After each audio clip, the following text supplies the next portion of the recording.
USL Championship right now has a playoff spot clinched. That is San Antonio FC as they visit the Oakland Roots, hoping to get there themselves in a very tight Western Conference playoff race. Tonight's broadcast is brought to you by Modelo. It doesn't matter where you come from, it matters what you're made of. Happy to have you with us tonight on ESPN Plus alongside MLS veteran Ricky Lopez-Espin. I'm Joe Malfa. We take a look at those Western Conference standings.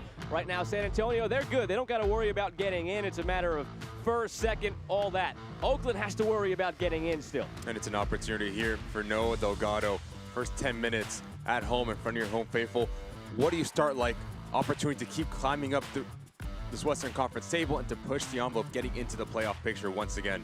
Now, these teams met once previously. It was a 1-1 draw, and it really was just the Paul Blanchette show. And Paul Blanchette is just so big for this team. You can see Joseph Nana get on the end of this. He's going to play in the middle of the field. What does he say? The experience that he brings. But then Paul Blanchette needs to have another massive game for the Oakland Roots. How good he's been. Timely saves, big time saves, leadership in that back end, and then obviously we'll see what ends up in the attacking phase for the Oakland Roots here tonight. Yeah, 6 saves the last time these teams met, and he is a reigning Team of the Week member here in USL Championship. Now tonight's player to watch is Ottar Karlsson. He's not in the starting 11. He is back, however, from an extended paternity leave, your Ale Industries player to watch. So it was a good reason that he missed, and he's not the only member of this Roots team who has some news to celebrate with a baby on the way. Chuy Enriquez also welcomed someone new to the world. They've already got their jerseys printed, ready to go. Baby ballers for the Roots. Give it 18 years or so. Great to see that, and I'm sure they're happy to welcome Ottar back and wish them well going forward. But there is business at hand tonight for both of these two. If they get into the mix, they're taking on a San Antonio team that has maybe lost its edge a little bit. But there's so much talent for Alan Marcina. Yes, they're coming into form, not the best. You can see 2-2-2 since that point of time. But this team you can never count out. With the fire attacking power that they have, Adiner, Patino, Perrano on that front line can turn this thing up in a matter of seconds, in a matter of games. So look for them to get on the rhythm, get on the confidence, be asking questions of the Oakland Roots and that back line. Second meeting all time between the Roots and San Antonio. The fans are raucous here at Laney. They are ready to get this one going, knowing what it means to the Roots. San Antonio's already through. They're just jockeying for position. A big one on the way from Oakland. It's the Roots against San Antonio next on ESPN+.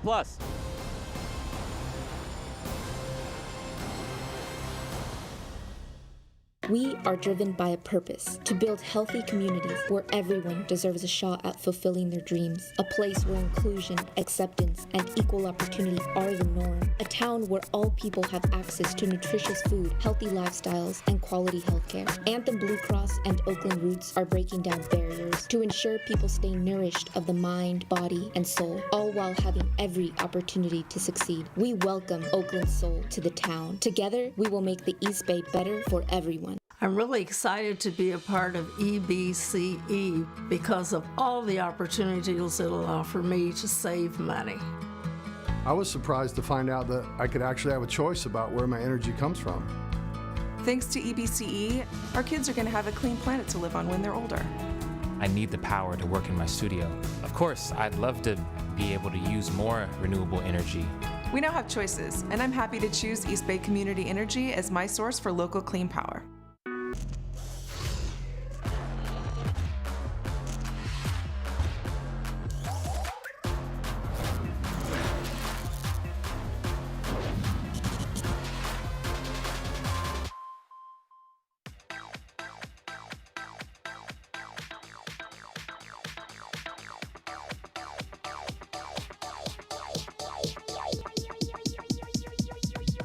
I need to try it first.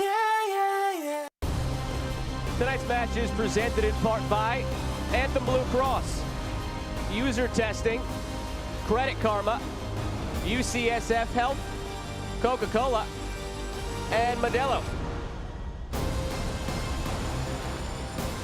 Starting lineups brought to you by Anthem Blue Cross. Anthem is transforming healthcare by improving the health of our local communities. Here is a lineup for Noah Delgado. And no Jose Hernandez. So what does this look like in the middle of the field for Matias Vestori and Joseph Nane? Nane is going to be the one that's sitting. Matias is going to be able to get in the attack more. We know it Astaquan Rito. And you have Formella being that striker for Noah Delgado. Alan Marcina sends out this lineup. It's once again a different 11 than the last game. They have not had back-to-back same 11s this year. Just how much depth they have in this roster, you're looking at that front three, like I alluded to, Adeniran, Patino, and Pirano. The give and go, the relationship, so much talent on that front line for Alan Marcin and San Antonio FC. Elvis Osmanovic glances at the watch, ready to get this one underway from Oakland. First place San Antonio, an Oakland team below the line fighting for its playoff hopes here down the stretch as the sun begins to set already here at Laney College. Now into September, down the home stretch of the USL Championship season, we're underway. San Antonio from right to left in the white and Oakland from left to right in the black.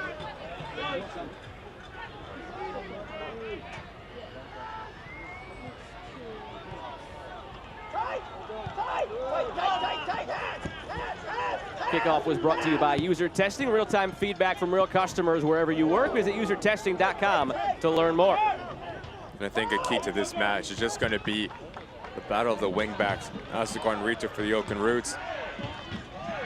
Manley and Gomez for San Antonio FC. Who's going to be the one that's going to pinch back the opposition to make that back line of 5, to give the opportunity to the other wingbacks to operate in? Over the top here. It's an opportunity for Adeniran. Adeniran, almost a terrific start for San Antonio. Just shows you how explosive that man right there is. Sam Adeniran riding that back line. Good pickup from PC.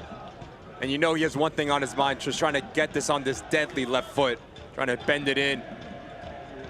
Has to be a wake-up call for the Oakland Roots. That man right there, once he gets going, he is a scary man, and you don't want him confident in and around that 18-yard box. Joined early summer and leads the team in goals with 7 since he joined back in June. Burst on the scene in that game against Monterey Bay. Last couple of games, there's been some rotation. He's come out of the lineup. Dylan has started. You've got Collier in there as well. They've got a lot of depth and talent up top. And maybe that is part of the reason why they've stumbled a little bit of late, 2-2-2, as we mentioned, in the last 6. They're clinched. They have a deep roster. There have been some rotations. We asked Noah Delgado on the other side, as Oakland scouted San Antonio, if they noticed any discrepancies in the form, and he said not really. It's just a team right now that is just in a weird spot. They don't have to have the same urgency. They can experiment, and it's manifested into the recent results. And it's always a test for a team that clinches so early in the season. Not if they get complacent, don't have the same edge.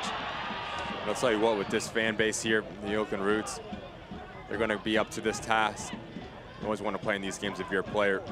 The energy from the 12th man, especially on the opposition side, we're going to give you a little bit more into the match.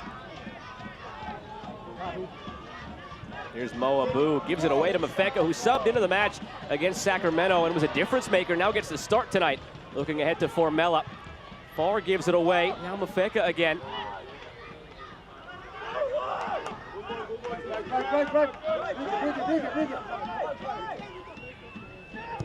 Maloney clips it ahead. Adeniran brings it down. Take a look now at the injury report brought to you by UCSF Health and UCSF Benioff Children's Hospital. They continue to report none Oakland at this stage of the season. That's always a positive thing. Dylan and Garcia are just a couple of the players out. It's a testament to the depth of San Antonio and the way the injury bug has bitten them of late. They don't have enough space to show you all the players out. They have 5 players out of this one tonight. Pardon me, 4. Abdul Salam, Garcia, David, and Dylan. All your players missing.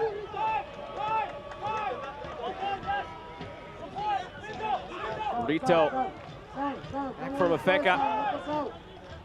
Formella, Janssen wanted to return it.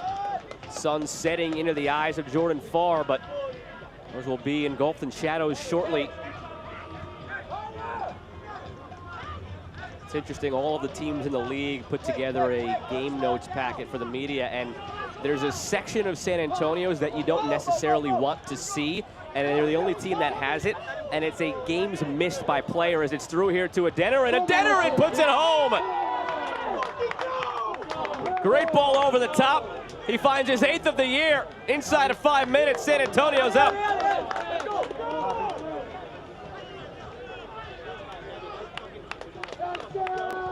And for the first 5 minutes, it's been Sam Adeniran just riding this line of this back 3 for the Oakland Roots. But you have to give credit to Abu. Picks up his head, puts his ball on a dime. The rotation in the back end from Fuenmayor. Murad not quick enough. Talk about being composed. Great first touch to bring it down out of the air with a lot of traffic around you. And then a nice little toe poke. Doesn't need to hit it hard, just gets it out of his feet, catches Paul Blanchette. And it's a dream start for Alan Marcina and San Antonio FC on the road. A Denner, the 23-year-old, he'll turn 24 this month from Houston. In his time with Tacoma, 15 goals in 30 games. Few appearances in MLS with the Sounders. That's where he's on loan from. And they've made the most of that loan. 8 goals now for this club. Here in his 14th start. Free kick on the way for Oakland. Just a give and go relationship between Patino and Dinner, and it's been so good. Patino's the one that shifted out to this left-hand side. Dinner's played a bit more centrally, causing a bit of confusion in the back three for Noah Delgado. They have to have a lot of communication. They're two talented forwards that want the ball to feet. They're never going to beat you with pace. So you want to give them that time not to be able to turn you. It's the big challenge now for the Oakland Roots. How do they respond, letting in a goal within 5 minutes of this game? I was just starting to say as well, just the depth of the San Antonio team. That segment of the game notes with the games missed. They have 22 players this season who have missed at least one game. It's ridiculous the way the injury bug has bitten this team, yet they're in first in the Western Conference.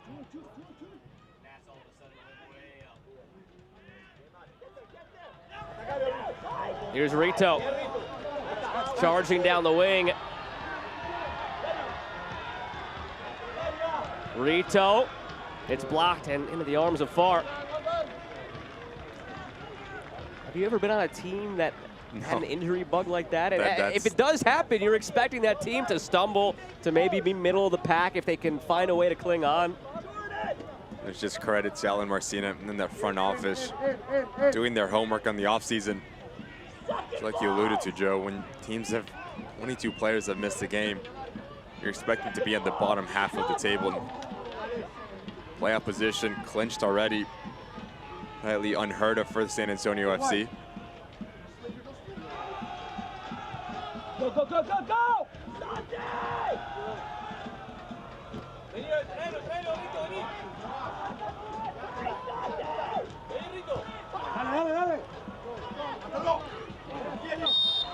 Rito was ready to, Mafeka was ready to go, but the foul called against Oakland. Kamiri brought down. He's missed a handful of games as one of the anchors of that back line, starting his 18th tonight. And how big can Formella be as that target player? I think there's an argument to be said, doesn't look like a foul on Formella. Parano sends it centrally at Dinner and brings it down. Blanchette makes the stop. Almost 2 inside of 8 minutes for Adeniran. Then just being in a dangerous situation, a dangerous position, Adeniran splits the center backs once again. This time it's Clementa and Fuenmayor not on the same page to bring this down. Doesn't get his hips all around it.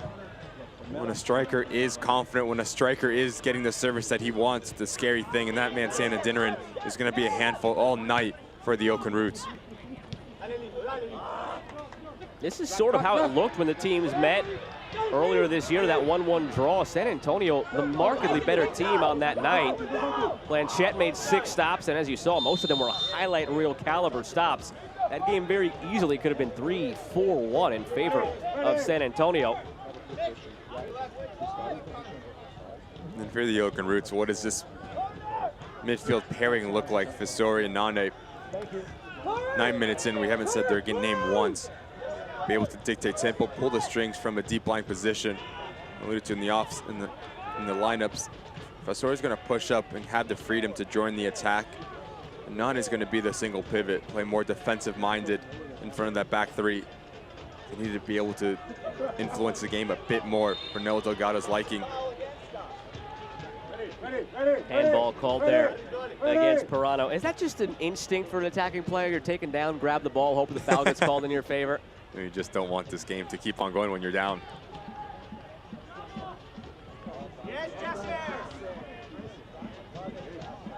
Play back ahead up the right side. And a play for a throw. 10 minutes gone here from Laney. Opening goal scored just 5 minutes in by Sam Adeniran. It's his 8th of the year for San Antonio. The only team coming into the night with a playoff spot already clinched. Coming off of a loss, however, their last time out. Alongside Ricky Lopez-Espin, I'm Joe Malfa. Happy to have you with us tonight on ESPN+.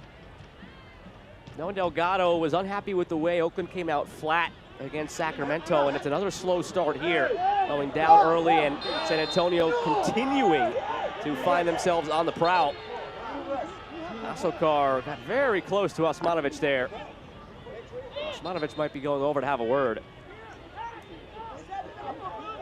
Just unable to get into rhythm so far at the Oakland Roots side. Don't really see the foul there once again.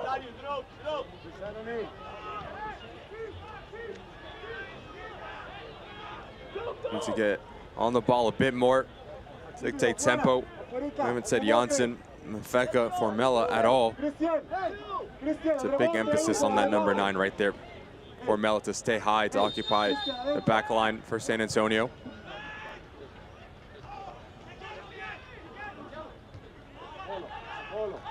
And as he stays high, it's going to leave space for Janssen and Mafeka to play underneath. Formella not a true number 9. Blanchette caught between two minds. He went out for it and then stumbled back. Fortunate to see that one go out for a goal kick. Don't often see that from Blanchette. Very decisive as a goalkeeper. Experienced.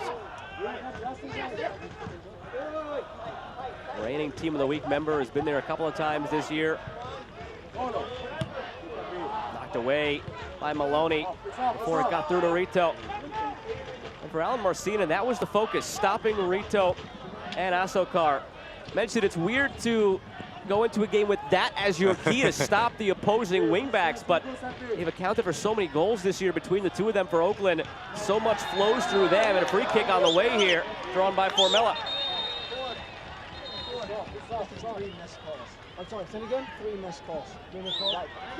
I keep saying Formella's name because as Carlson is not starting here tonight, Formella is a big weight on his shoulders. Stay high, not a true out-and-out number 9. Likes to play 1v1 in isolation. But he's going to play down the middle of the field. His movement needs to counteract Janssen and Mafeka. They have to play together as that 3-man front line extremely well, not to get caught on the same side, same plane as well. And now it's an early chance for this Oakland Roots side.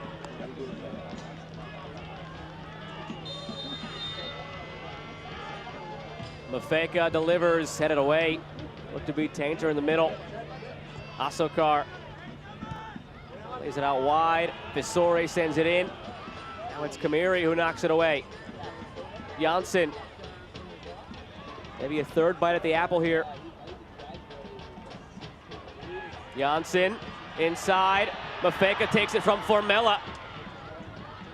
And it is out for a corner. Powered by East Bay Community Energy. Providing green power at low rates. Visit ebce.org to find out more.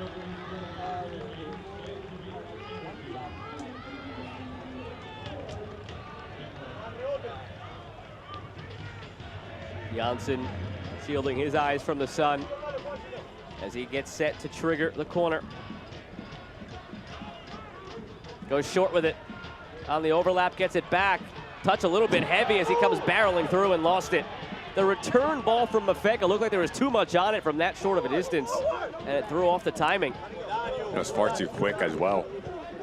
When you go short, you have to have the timing just right. What you want to do in a short corner is just change the angle. You're going to react a lot of players towards the ball and make Pirano make a decision. As Janssen gets caught, it's a heavy touch, and he just bulldozed over Abu.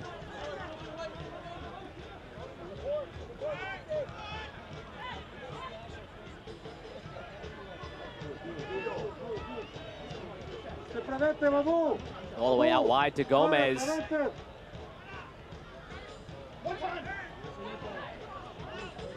Kept alive by Abu. Now Manley sends it ahead. And the offside flag up on San Antonio, but they continue to threaten. but it's better defensively for the Oakland Roots. On the same page, there's not many gaps between players, between center back, right center back, left center back.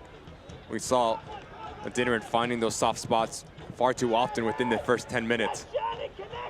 How compact, how much can you clog the middle of the field and avoid passing lanes is going to be massive for the Roots.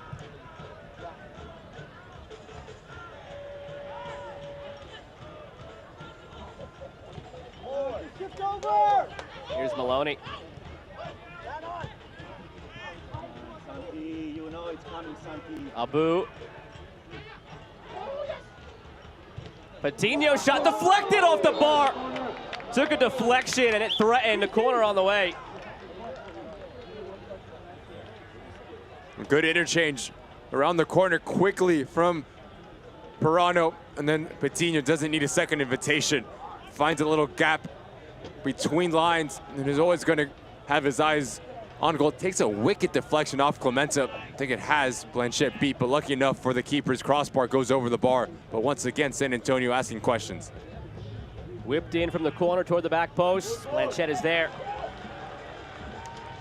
Roots fans, Roots' next home game is Saturday, September 17th at 7 p.m. at Laney against New York Red Bulls 2. Select number of tickets still available. Call 510-488-1144 or visit oaklandrootssc.com/tickets for more information.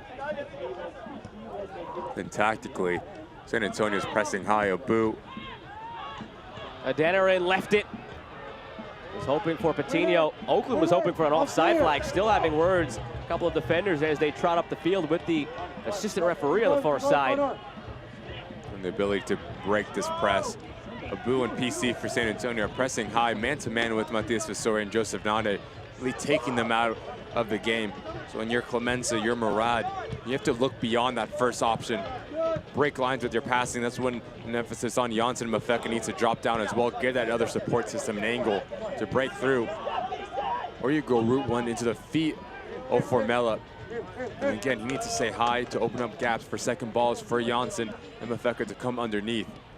But the ability to break this press for Oakland the Roots is going to be massive in this first half. So much comes down to the press. We asked Alan Marcina if this game boils down to a key or two, what is it? And he said it's the press and it's our action in the final third. Well, so far, check and check if you're San Antonio.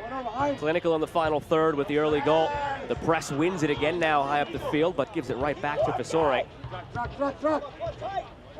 Rito struggles to get by Maloney, but he was fouled in the process. So much of the defensive success for San Antonio is predicated on the press. You can point to Farr in goal in the year he's having. You could point to Mitch Tainer in the possibly MVP caliber year he's having, but it starts up the field in their high pressure. Alan Marcina very quick to point out that their defensive success starts with their top line and the pressing. A press with all 11. Farr has his own responsibilities in the press as well as the goalkeeper. And they do such a good job of it. The metrics they keep in-house as a way of evaluating all teams around the league and their pressures. They have themselves as the #1 team in so many important categories and indicators as it pertains to that press. Here's Pirano looking through to Patino and taken instead by Fuenmayor.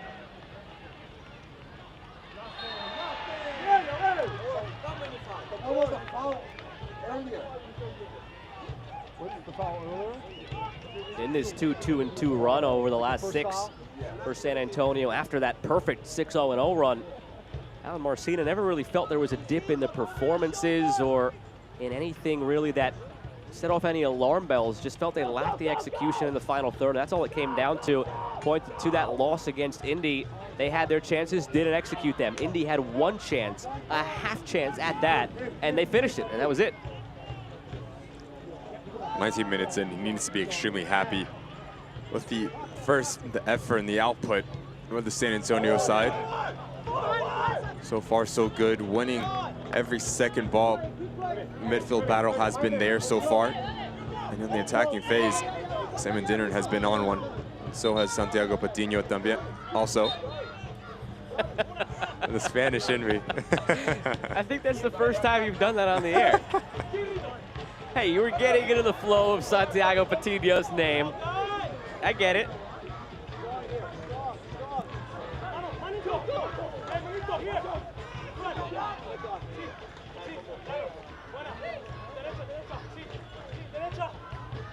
Vamos, here we go.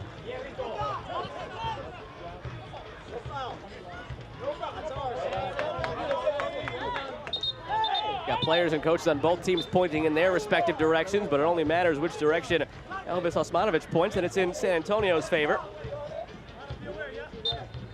These coaches do know each other. Alan Marcina, Noah Delgado, they go back a bit. They played in 2007 with the Puerto Rico Islanders. So there you go. They have some previous history, and chatting with both, fond of each other's coaching abilities and have kept track and tabs along the way.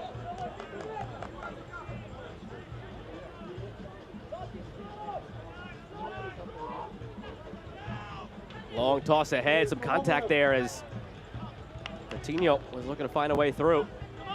And he's so good at using his body. Physical presence on that top line for Alan Marcina. Give credit to Fuenmayor. Understands that if I get touch tight, whether it's a dinner and whether it's Patiño, he's going to be able to turn me. As a defender, you always want to be arm distance from a target player like that. Here comes Mafeka, but it's 1v5, and he's dispossessed by Abu. Full head of steam, and all he saw in front of him was white jerseys. And again, it's Formella that's trying to shift out to the right-hand side to play a supporting role. And I keep mentioning, more comfortable on the wings, whether it's the left side, the right side, but now he's playing down the middle. That's when you need to be the player making those runs for the team. If you don't get it, that's okay. You're opening space for other players to come in. If he makes a darting run from the middle to the outside, it pulls a defender. That gives Lindell Mafeka the real estate to run into. Just little things like that. You can tell when a player is a number 9 or when a player is a true number 7 or 11. Just seems like they're lacking the presence of Carlson, who we could see later on. He was gone for a little while on paternity leave. Maloney sends it in. Adeniran was lurking. Blanchette stops it from getting there.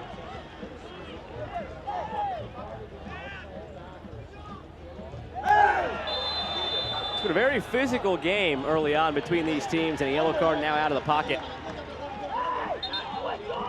PC, the captain, the first in the book.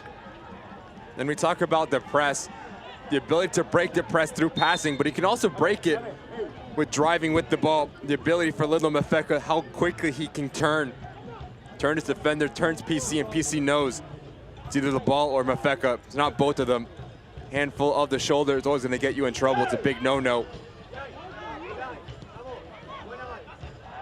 Kamiri taken down by Mafeka.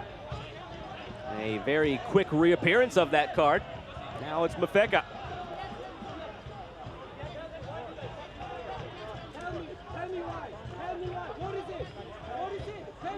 Elvis Osmanovic has been known to be among the more frequent yellow card issuers, but both of those were very deserving. Yeah, you can just see Mafeka straight on the right foot of Kamiri. Could have been a lot worse, I'll tell you that. For Kamiri, injury-wise, it seems to be okay. Second thought. Physio's coming out to check on him.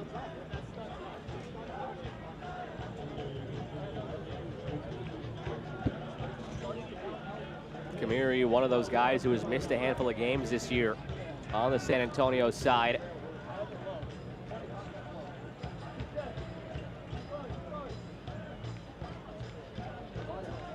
Despite only playing 17 of the team's games this year, second on the team in clearances, third in blocks, fourth in interceptions. Led the team in interceptions last year, second in clearances. He's been a staple on the back line. You've got a player like that to put alongside Tainter and Gomez and Manley and Maloney, the way he's emerged as a wingback in this formation. And, oh, by the way, Jordan Farr is having an outstanding year in goal. Like we talked about before, and the way Alan Marcina put it, so much of it stems from the press, but if you do happen to break the press of the top line in the midfield, that's what you're dealing with on the back end, and it's very clear to see why San Antonio is among the best in the league defensively and among one of the clear-cut favorites to win it all this year. 22 goals against. Not an easy thing to do when you play 26 games already in this 2022 USL Championship season.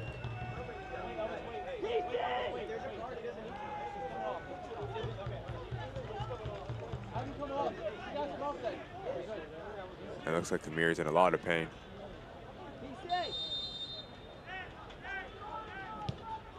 See if he can continue.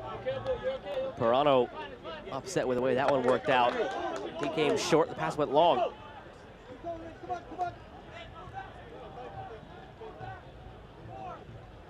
Memberships for the 2023 Roots season now available. Secure yours today and receive exclusive benefits like early entry on game days and discounts on Roots merchandise. Call 510-488-1144 or visit oaklandrootssc.com/tickets for more info.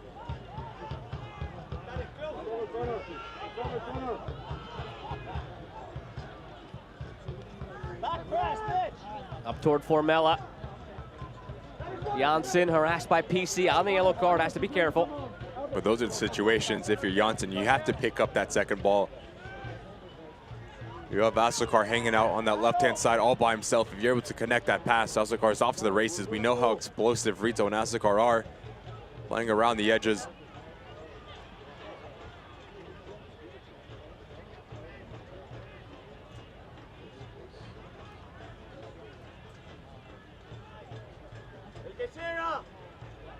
Pirano very patient as he's fronted by Murad.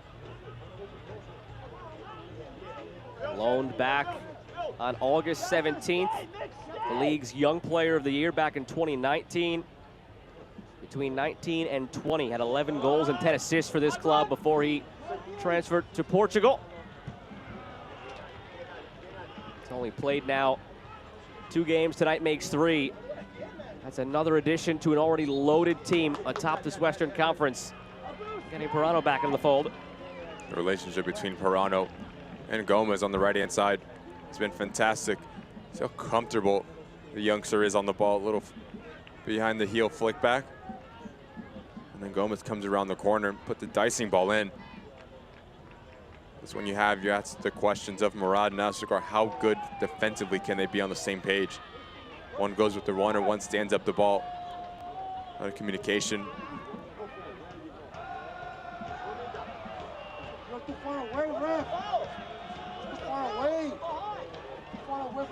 I'll swear with the way some other results have gone and are continuing to go tonight, Vegas was just demolished by Tampa Bay.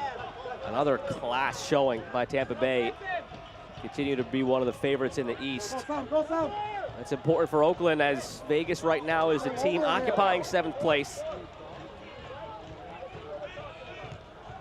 Oakland coming into the night, we're 4 points back of Vegas. So they still sit, but Vegas would have a game in hand after tonight. Janssen. Here's Asokar. Come on, Sunday! That's you! Clementa. Drives it inside, splits the difference between Visori and Formella. I think they both thought the other was there. Neither, in the end, got a foot on it. But nonetheless, it's a brilliant idea from Clementa as he advances from this center back position. Matthias Visori is able to get on the end of this. Who knows what can happen. And you have a ball-playing center back like Clementa is such a value to have for Noah Delgado.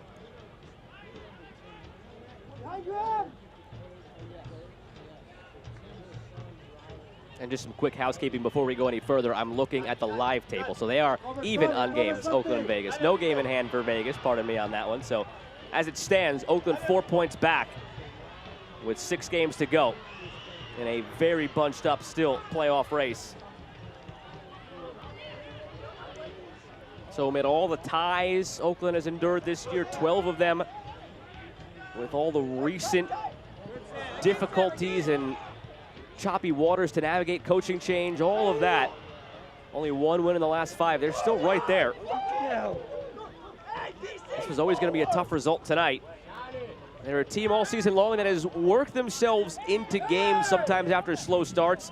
Last one against Sacramento, went down early, battled back, had opportunities in the second half to equalize. You're going to need that again tonight. You're starting to see them get into rhythm in that final third. Mafeka's coming alive a bit. Formella as well. But it's extremely hard when there's only 2 players on that front line trying to beat the 3 back of San Antonio. You need Janssen to come into the fold at some point. It's been extremely quiet. There's that withdrawn striker for Noah Delgado. That's where Mela gives that give and go to Mafeka just a moment ago.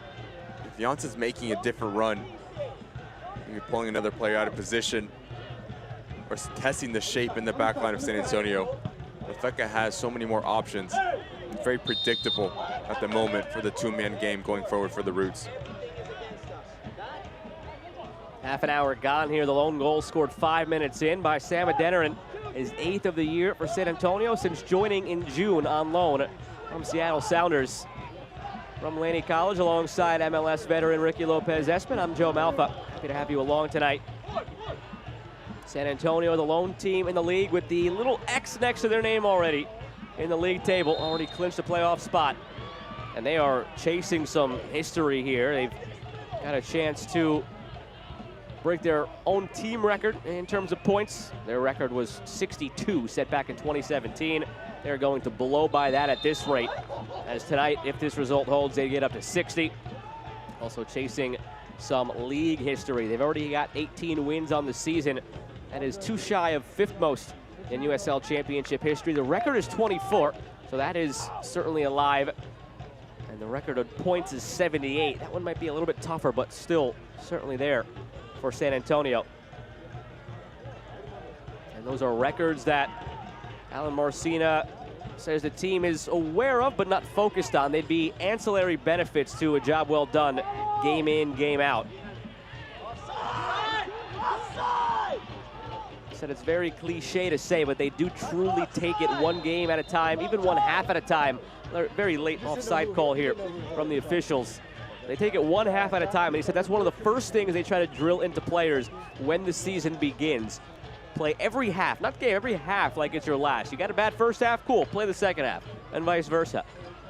And it's that method that allows them to rebound so well from losses. Since he's been in charge of this team 2020, coming off of a loss, they are outstanding. They have just once lost back-to-back games under his guidance. 10-1-2 in games after a loss. 9-0-2 since that only instance of back-to-back losses, and now they have a chance on a free kick to go up by 2. This is a great spot for one, and they have plenty of candidates to hit this. When we talk about the midfield battle, so far it's been all San Antonio. The ability to read this second ball from PC, and Matias Tesoro comes in late. You're always risking the referee and his decision-making. I'm not saying it's not a foul, it is a foul. But now it's an opportunity now for San Antonio. They have a plethora of options. Test Blanchette. It's a nice distance to go up and over the wall and test their goalkeeper. It's Moabu standing over it.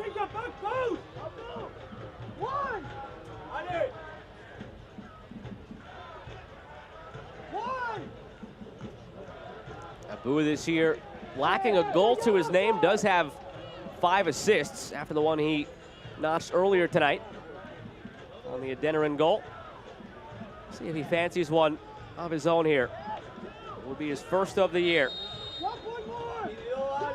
Chips it instead toward the back post, not it down in front. Blanchette almost fumbled it. Such a selfless player, great deliverer of the ball. How many players are striking that from there? You're probably striking it from there. You're calling me selfish?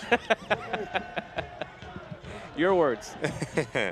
No, but it's a brilliant, well-worked set-piece play straight off the training ground from Alan Marcina. It's the chip ball, catches everyone by surprise. I'll tell you what, Mitch Tainer gets a better head on this, heads it back across. There's a lot of traffic, a lot of players in a white jersey that are beat their mark to get on the end of it, but give credit to Paul Blanchette. Another big-time save for the Oakland Roots goalkeeper. Uh-oh. Given away at the back, Patino. Still Patino. Did draw the deflection, corner on the way. I think he makes a wrong decision here. Patino, Fuenmayor, second time he's gotten caught out of possession. Patino, good patience to let this play develop. He has an oncoming run from Maloney. You have Adeniran, Pirano, and he looks to go for the shot. Yes, there's a deflection, but it could have resulted in a lot better opportunity for San Antonio. Corner taken short. And It's last off of San Antonio, out for a goal kick. Elsewhere, a couple of results that would soften the blow for Oakland if they do go on to lose this game. For the time being, Colorado Springs 1, Phoenix 0. Juan Guerra's Phoenix side also down a man in that game. And San Diego up 1-0 on the road against Monterey Bay. So two teams in that tight space in the vicinity of Oakland also losing at the moment.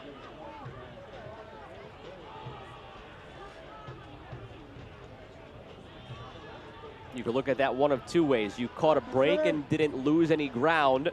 On the other side, you had a heck of an opportunity tonight with a win of your own to separate yourself from those two teams. Still plenty of time to go in this one, and Oakland has always won for the late dramatics this season. But right now, it's still all San Antonio in every facet of this game. 7 shots, 3 on target. Oakland, 1 shot, period.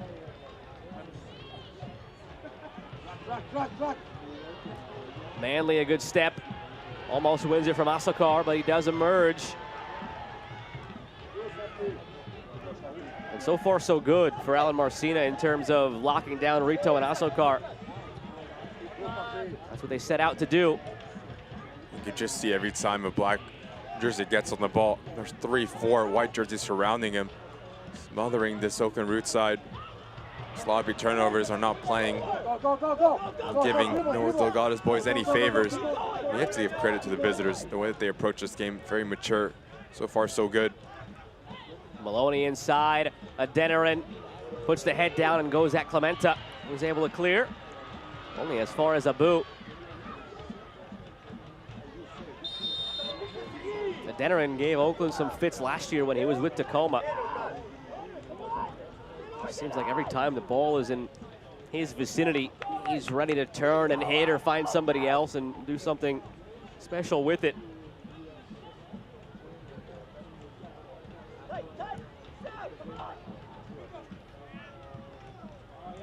The Oakland Roots also have to be able to change the point of attack.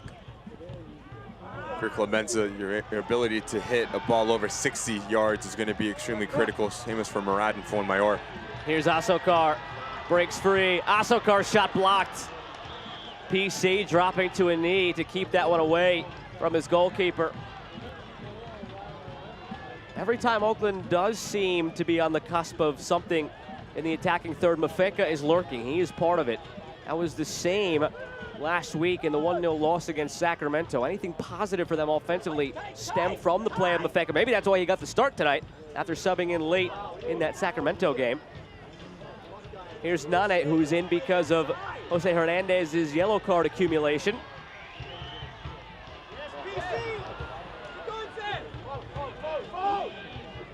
Parano looking ahead toward Adeniran, who blocks it on the pass back attempt. Just a blind attempt backward by Murad. Adeniran keeps it in. Still with it now.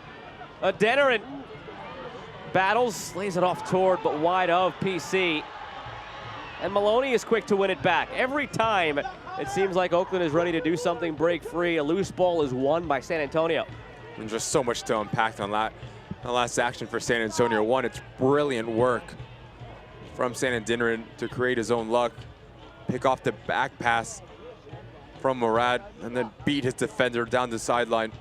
Yes, there's a little bit of miscommunication between him and PC, but Maloney, the recovery run, not to go to the ball, but to go into the path of Rito and take the body, take the contact to force a turnover is fantastic.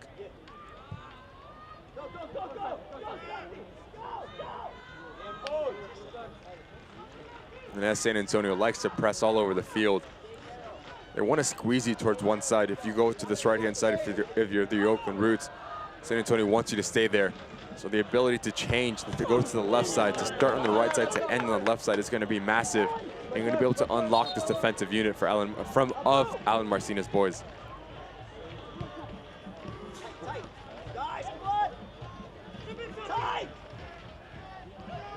Mafeka in front of a noisy crowd here at Laney as they celebrate Pride Night here in Oakland.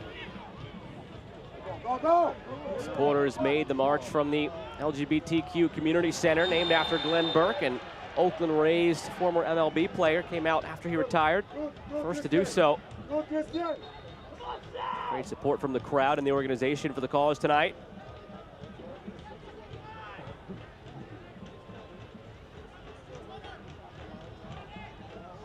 Celebrating its 75th anniversary, Select is proud to be the official match ball supplier of USL Championship. Choose what you play with at www.selectsportamerica.com. Select, league's choice, player's choice.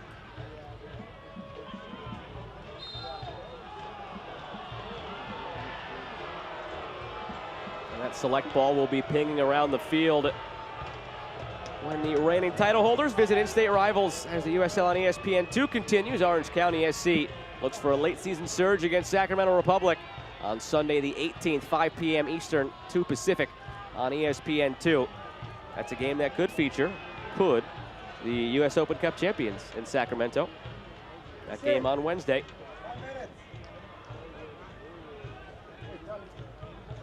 And it's a heavy touch here from Pirano. You just see the studs are exposed from Murad. You're always getting in trouble when you have that. Yes, there's no ill will though there.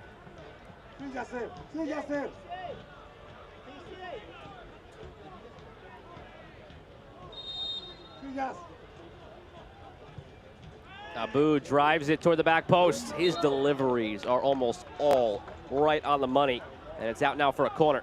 And they always look for the same thing. Ball to the back post. Flick on, back across to win that second ball. But you have to give credit to Nana here. He reads it the whole way through. Good body position just to put it out for a corner kick. Who knows where this ball ends up if he's not on the end of it. I mean, that was going to be right on the head of Tainter. He could not have put it in a better spot if he walked it the 40 yards and placed it there with his hands. It looks like you and small-sided, Joe. I could maybe do that from 4 yards out. Abu, same thing on the corner, except no leap on the back end. Wrong angle taken toward the ball by Tainter, ended up underneath Clementa.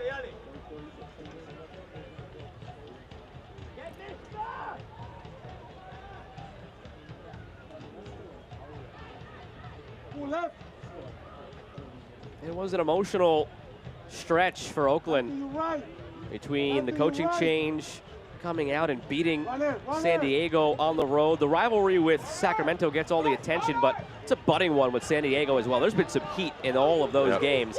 So you play them, turn around a couple days later, play Sacramento in the season series finale. It's just mentally and physically draining, not to mention both of those were on the road, so you're traveling twice in 4 days. Curious to see we were coming into this one, how they would respond to that. You had a week to recharge, digest what had just happened, the coaching change, the win, the loss, all of it. Come out again a little bit slow early on. They're finding their way into this one though, Ricky. When it's that point at the time in the season, you don't have the ability to start slow.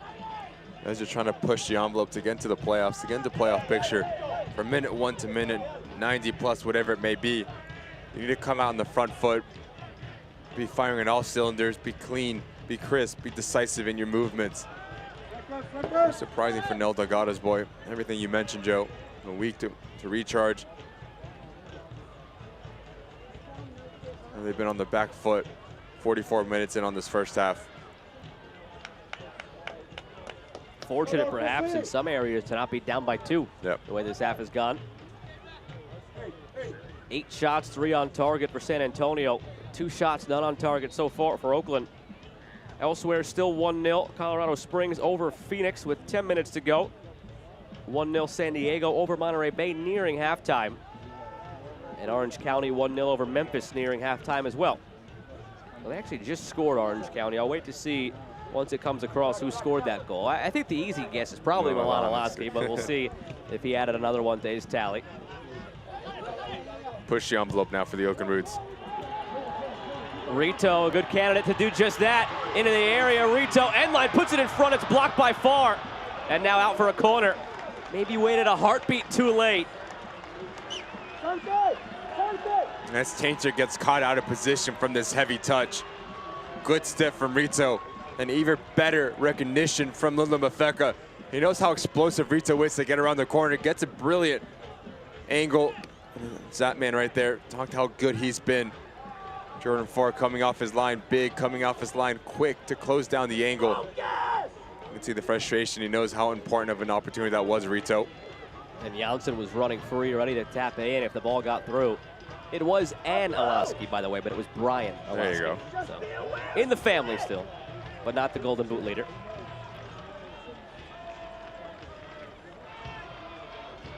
Ready, ready.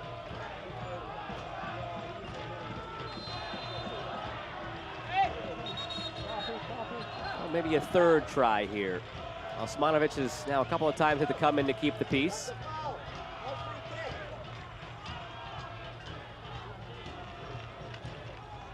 Two minutes tacked on here at the end of half number one.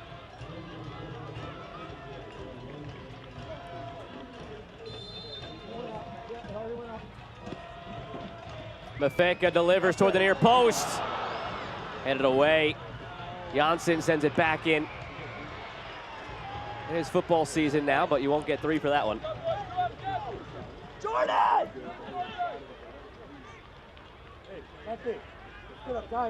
And that's just a little flick on here, the near post. Really well positioned from Tainter. Time and time again, we see teams get thrown off from that little flick on and lose their mark, lose their focus, take a couple steps up. Well on, Emma Clemente to get on the end of it at first contact. 1 minute done, 1 minute done.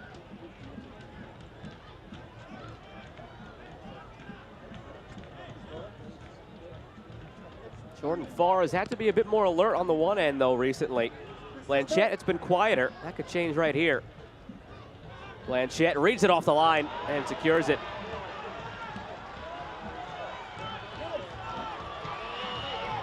Trying to break quickly through Rito. Rito keeps it alive. He centers it. Formella over to Asokar. Closing seconds here of the first half. Asokar pinballs around and finally cleared. Gomez gets it away. You just see the ability to start on one side and on the other side, you're going to have a lot of space, a lot of success. So I'm going to keep an eye out on Fernando Delgado in your halftime talk. Janssen call for the foul. And there is your whistle to end half number one. A really strong start for San Antonio. The goal 5 minutes in by Adeniran. Slow start for Oakland, but final 10 minutes or so of the half, Ricky, more evenly played end-to-end game. And start to find their foot in the Oakland Roots as the half went on. Starts to get in an advanced position. You see Formella getting more involved. Asokar and Rito having more of a say, getting into advanced position, not having to defend as much.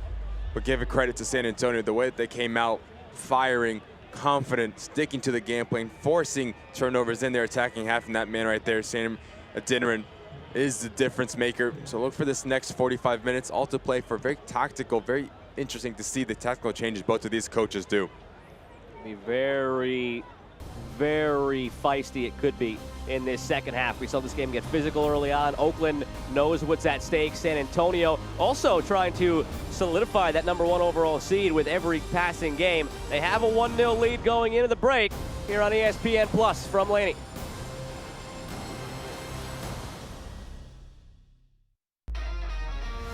It doesn't matter how hard you play, practice, or compete, as long as you do it together. 1, 2, 3, ready! That's why Anthem Blue Cross and Oakland Roots teamed up and took on food insecurity, improved physical and mental health through coaching clinics and mental health panels, and spoke out for social justice.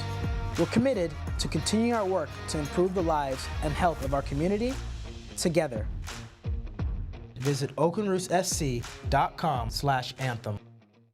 So what if Jenny has a new car that plugs in like a vacuum? You have you. Yeah, you. You create your own karma. You, who endured this to save on rent. You, who upcycled your prom suit for your first job interview and still nailed it. You, who went the extra mile to earn extra cash. Now you have Credit Karma, the money app where your hard work can pay off with a new credit card, a new home, or even a new car. And wait till Jenny sees this. Whoa there. Create your own karma with Credit Karma.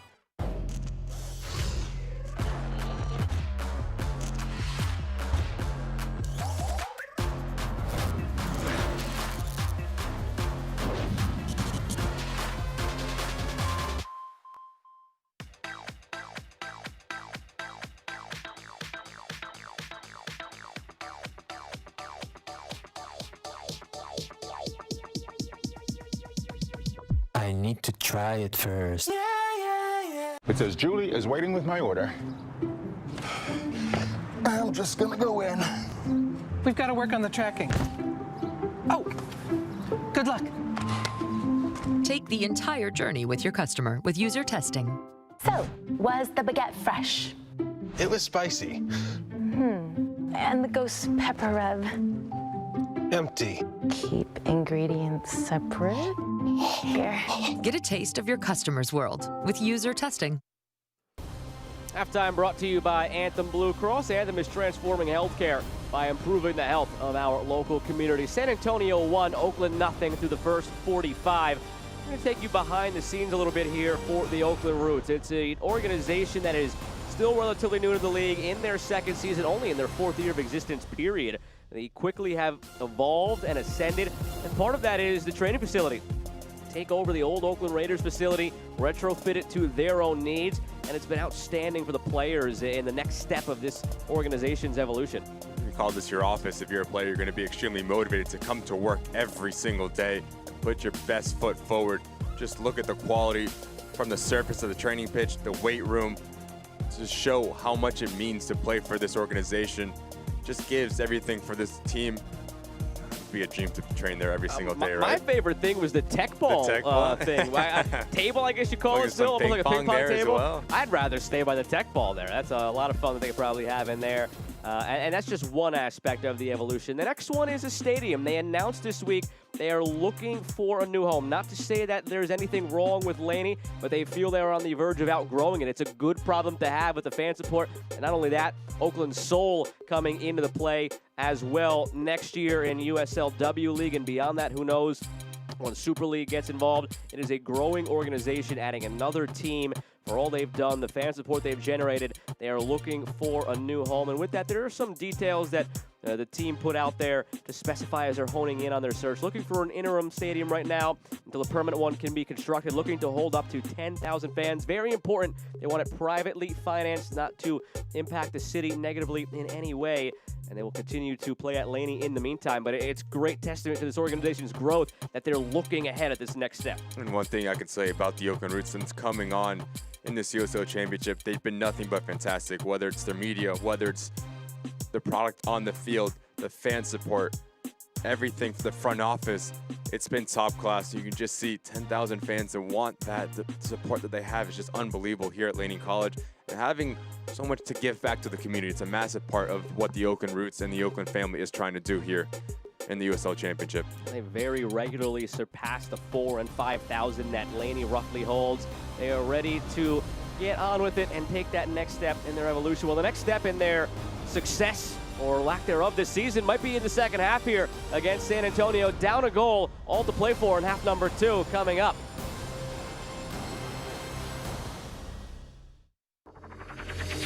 I'm on a routine.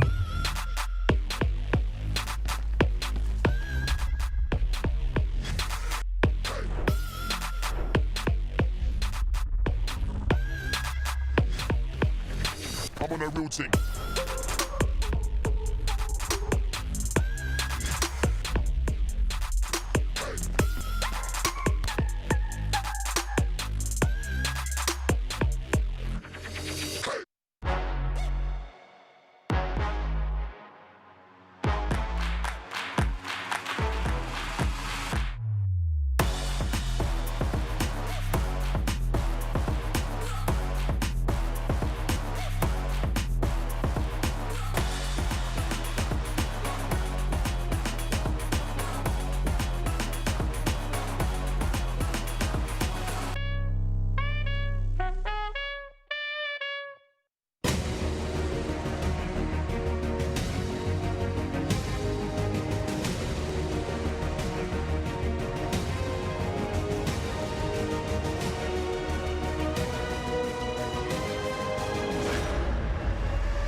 If Mark, Mr. Cartoon Machado, didn't have the fighting spirit to draw out his passion, he never would have turned chrome into a canvas. If he let a lack of tools stop him, he never would have started tattooing using a homemade machine. And if he listened to those who said you need an art degree, he never would have perfected the street look that made him a street legend. That's the fighting spirit. That's what makes a lion. Modelo, root for those with a fighting spirit. Some trivia taking place on the field at halftime, brought to you by Amy Schneider, one of the all-time best Jeopardy players this year. She went on that very lengthy run, so the crowd enjoying all of that. Not quite enjoying the result necessarily, down a goal right now, but we'll come back to that in a moment. First, a look around the league with some news and notes. You excited for Jacksonville, Ricky? It's going to be awesome. We got a couple years to wait, still 4-3 to be exact, but it's on the horizon, and you got Blair Gavin as the newly named head coach for FC Tulsa going into the 2023 season, not taking over yet. And the big one in the middle, it's this Wednesday. The wait is finally over. It's Sacramento against Orlando City in Orlando in the U.S. Open Cup final. Last chance prediction? I think they take it. I'm not picking against them. They've been indomitable all season long, and whether it's going to penalties or whether it's doing it in 90 or into the 120, I find them taking this one in some capacity. They've come this far. I think they can go a little bit further, and it would be outstanding for the league. As we look at the out-of-town scores, brought to you by Visit Oakland. Get out on the town and visit Oakland to explore arts, culture, and world-class cuisine. They fell tonight, Sacramento against Louisville, but they ran out an entirely B-level squad to look ahead to that game on Wednesday. Some other big ones in the Western Conference. I mean, how can you not look at the bottom right? Vegas in that playoff fight, occupying 7th place right now, but just Tampa Bay, take it easy. And it's a hard challenge for Las Vegas to travel across the country to lose against Tampa Bay, but Atlanta United beating FC Tulsa. 5 wins on the season right there for Jack Collison. And then New Mexico falling to El Paso. Very interesting there. That was the other big one in terms of the playoff race. Last night, New Mexico losing to El Paso gave El Paso some breathing room. We've got some games coming up on ESPN. The next one on the 18th, Sacramento and Orange County. Then a couple on Deportes, 23rd and 28th back-to-back. Louisville in both of those against Memphis and then Phoenix. And we are almost ready to begin half number 2 in this one, but a look back at the team of the week first. Paul Blanchette had 13 saves across 2 games. Might have to come up big again here in this second half. And he was just massive, first against San Diego and then Sacramento. And then obviously you see there, Sacramento, Connor Donovan scoring that goal in that game. Almadikwa, Pato Batelo Faz, Soloniak, Lapa, so much talent. Every time this comes up, I think, Vijay, there needs to be an Eastern Conference and a Western Conference team of the week. So much talent across the league. I will say that every single time until it happens, because eventually someone is going to get sick of me saying it, and they're going to say, you know what? Just do it. Let's just give him what he wants. Give him what he wants. Give us all what we want. And what we want is more soccer between San Antonio and Oakland. It's coming up next from Laney here on ESPN+. So what if Jenny has a new car that plugs in like a vacuum? You have you. Yeah, you. You create your own karma. You, who endured this to save on rent. You, who upcycled your prom suit for your first job interview and still nailed it. You, who went the extra mile to earn extra cash. Now you have Credit Karma, the money app where your hard work can pay off with a new credit card, a new home, or even a new car. And wait till Jenny sees this. Whoa there. Create your own karma with Credit Karma. Are driven by a purpose to build healthy communities where everyone deserves a shot at fulfilling their dreams. A place where inclusion, acceptance, and equal opportunity are the norm. A town where all people have access to nutritious food, healthy lifestyles, and quality healthcare. Anthem Blue Cross and Oakland Roots are breaking down barriers to ensure people stay nourished of the mind, body, and soul, all while having every opportunity to succeed. We welcome Oakland Soul to the town. Together, we will make the East Bay better for everyone. When we think about the benefits of East Bay Community Energy, we think about cleaner air, good jobs, lower costs. Good morning, welcome everyone. The Scott Haggerty Wind Energy Center gives us a tangible example of how clean energy can deliver local benefits. There is something wonderful about being part of this historic moment. We are delivering cleaner, greener, cheaper energy. It's an investment in our future. You're sharing our vision of providing power for Alameda County residents. Tonight's match is presented in part by Anthem Blue Cross, User Testing, Credit Karma, UCSF Health, Coca-Cola, and Modelo.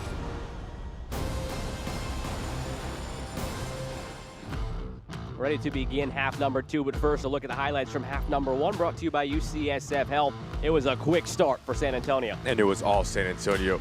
Good pick out over the top here from Abu. Just look at the time and space he has to pick up his head, have a cup of coffee, and then put this on a dinner platter for Sam Adeniran. Brilliant first touch to compose himself. Gets in the soft spot between Fuenmayor and Morad. There's nothing Blanchett can do as he sticks it into the back of the net. Was a dinner platter for Adeniran planned, or was that a total accident that you stumbled upon? Can be a poet on my day, also. And then here, Santiago Patiño creates his own space, turns the corner, takes a wicked deflection, hits off the post, and this is probably the best opportunity for the Oakland Roots. Good understanding between Lindo Mafeka and Rito as one pinches in, one tests the shape far like he's been doing all year. Comes out big and closes down the angle, but you can just see how explosive Rito is around the edges. And that's how we walk into halftime. Look at the stats brought to you by Mito Lotto, and it doesn't look too bad, I guess, on paper for Oakland with the possession that they have, and they got up to 4 shots in the end, but for the longest time, it was only a couple of shots that they took. And it might change here in half number 2 because the sub we were kind of expecting and waiting for, the return of Otar Carlson. He was over abroad at home, had a baby, came back, and it's back to soccer now. The new dad back out there after his paternity leave. He led the Golden Boot race for so long, a dip in the form a little bit, and then missed a couple of games. Overtaken by Milan Olaski and the tear that he had been on. But he's back, and this team needs him now more than they ever have.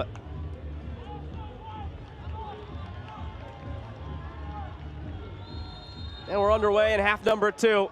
From right to left in the black, Oakland. From left to right in the white, San Antonio with their 1-0 lead, courtesy of Sam Adeniran all the way back in the 5th minute.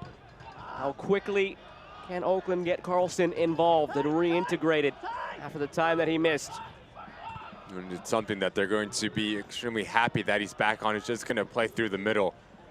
Formella, as he's a true winger, likes to stay wide and isolate 1v1. And Carlson, goal scorer through and through, going to occupy. And there's Kamiri, Manley, and Sainter, that back 3 for San Antonio, and that's going to leave space. You're going to see Janssen get on the ball a bit more. Formella's going to withdraw a line deeper. Here's Rito. Chases it down. Patient at the end line, drops it back. Visore. Nane.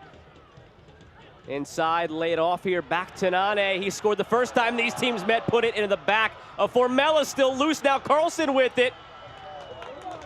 Came charging through and knocked it down to keep it alive. It's an Oakland throw. And already making his impact felt, just a presence on top of that 18-yard box. Something that the Oakland Roots missed, the ability to play with his back toward goal, to bring players in, to be that focal point in the attacking phase of the match. Here's Janssen, his shot blocked, and that substitution, again, a reminder, it was Mafeka out, Carlson in, powered by East Bay Community Energy, providing green power at low rates. Visit ebce.org to find out more.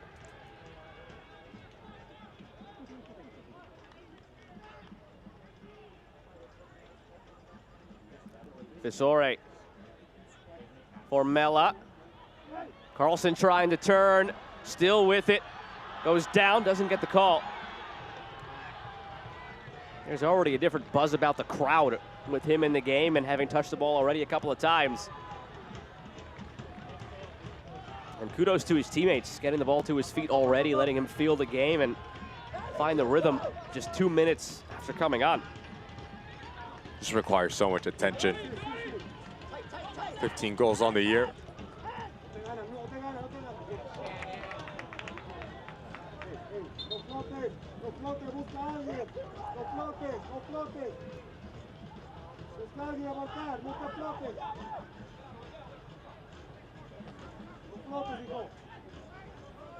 And it's a challenge now, especially for Kamiri, the middle of that back 3.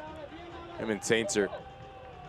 How quickly can they adapt to the change of style of play?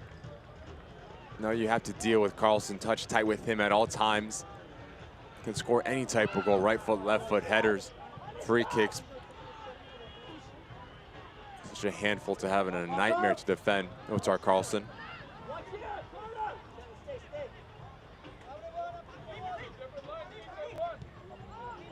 All the way back now to Blanchette.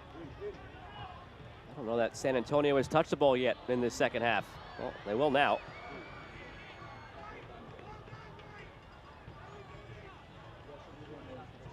Only player to play every game this season for San Antonio with the ball in his hands now, Connor Maloney.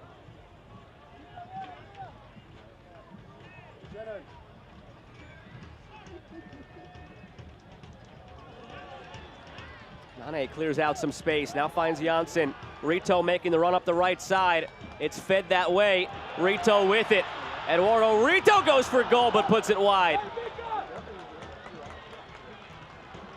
And those are the spots that you want Janssen to pick up the ball. It starts here with Nane creating his own space and then breaking lines with his passing. And then Janssen has only one thing on his mind, just put this in the path of Rito. Maloney doesn't read it well, good enough as he should, but I think Rito makes a wrong decision in the end. If he cuts this ball back to Otar Carlson, who has a little bark at him at the end. Nonetheless, brilliant start out of the break for Noah Delgado and the Oakland Roots. And you just see the success that the Roots will have once they break that initial press, especially in the middle of the field.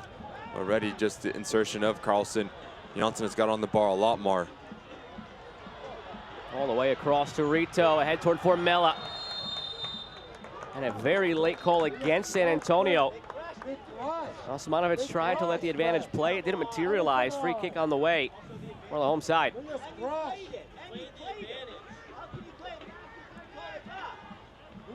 San Antonio disagrees. It's just a foul. It's just a foul. In the middle of the field, I think it's Patino coming back, trying to get on the end of this ball that crosses towards the middle of the field. Kind of like a horse collar kind of movement right there on Matias Vistori. It is a foul right in front of the referee.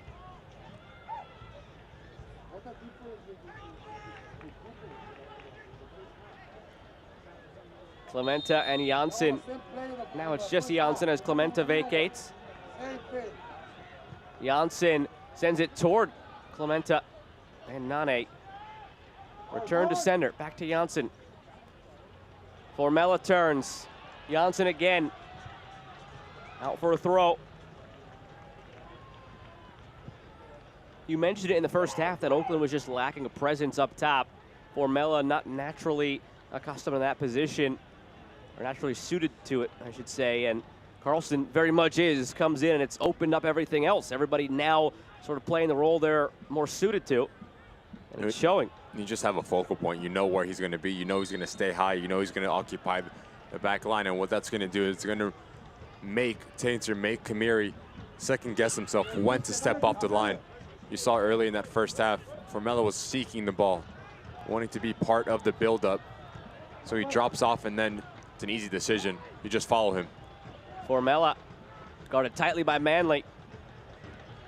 Nane has a hit. Takes a deflection on the way through. Maloney almost just knocked his keeper in the head as he went to clear that ball. I don't think he realized where Jordan Farr was. He pounced to it, and Maloney just missed what could have been an ugly, disastrous mishap. And this is where Formella is at his best. Requires so much attention around the edges. You can just see as this ball pinballs around. Tell you what, Jordan Farr has to be extremely lucky. Maloney is swinging for the fences right there. Goodness. Why not get Shannon there? Shannon Carter, switch off. Right where you are,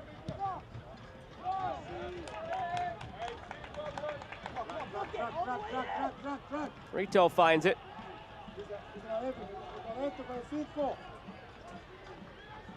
And it's two things the Oakland Roots are already doing a lot better, is changing the point of attack, shifting the San Antonio press, but as well finding those pockets between the midfield line and back line. Here's Asokar, wins the corner for Oakland. Corner brought to you by East Bay Community Energy. Visit ebce.org to find out more. Colorado Springs completed its victory over Phoenix. Monterey Bay is now level 1-1 with San Diego. The other two teams close to Oakland, but still below the playoff line. No points for Phoenix. At the moment would be 1 for Monterey Bay. Oakland trying to find a way back into this one. The customary stoppage before the corner that we've seen just about each time tonight.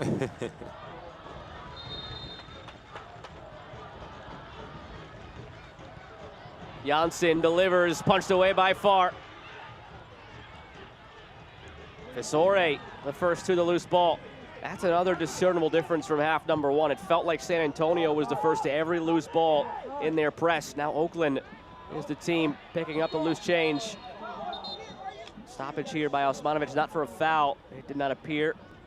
Just a head injury for Darek Formella. That needed some attention immediately. Again, no foul was called by Osmanovic. Just a collision of the heads there. Formella snapped down to try and head it. Maloney nodded the head back to flick it along, and Formella has not removed his hands from his face.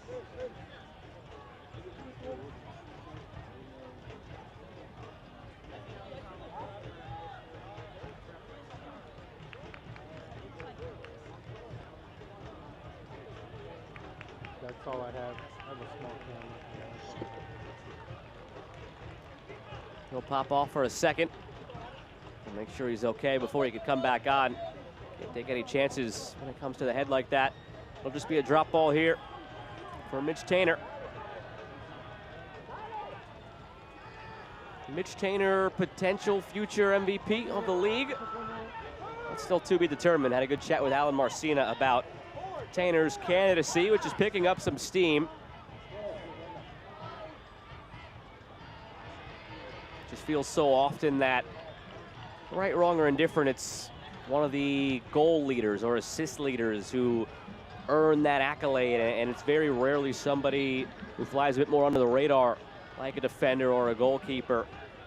This might be the year, considering that Carlson is in the Golden Boot race, but might be below the line. Olaski will probably win it. He's in last place right now in the Western Conference, so the door is open for someone like Taintor, who has 5 goals, by the way, himself, as a center back, so good on set pieces, offensively and defensively. Has locked down so many top targets in this Western Conference, from the Barrys of the world to tonight matched up with Carlson, and already previously played Carlson. Just, it's a murderer's row of strikers and target men in the Western Conference that he has dealt with time and again, anchoring a back line that has allowed less than a goal per game. You mentioned it in the first half, Ricky, 22 goals allowed, and here they are in their 27th game of the season. So if there was ever a year, it might be this one. And Alan Marcina, his parting thought as it pertained to Taintor was, at the end of the day, he views MVP as something that's holistic. It's nice to have the assists or the goals, but holistically, how are you most impacting your team's success? And Taintor does it in so many ways for San Antonio. Might be pressed into action here as Janssen delivers it. Fisore nods it back. Clementa still with it. Clementa blocked by Taintor. Who else on cue? Sent in, flicked on toward the back post. Janssen unable to keep it alive, over the line for a goal kick. And it's a good passage of play here from the Oakland Roots. And as this ball comes across, I think Matias Fisore, if he picks up his shoulder, or peeks over his shoulder, excuse me, he has Rito. And we've seen Clementa time and time again step up from this outside back position and try his luck and hit a ball so pure. And like you alluded to, Joe, something about Mitch Taintor so good in his positioning. Something that goes underrated that I love about him is just his ability to break lines with his passing. So comfortable with the ball. You don't see, especially not only in this league, but leagues around the world, defenders that are extremely comfortable reading the game, knowing what to play in the time that the game gives you, breaking passes, changing the point of attack. You can see him there getting into a little bit of a scuffle. That's part of it as well. The press this team employs, he just stepped up about 10, 12 yards, read the play, won the ball.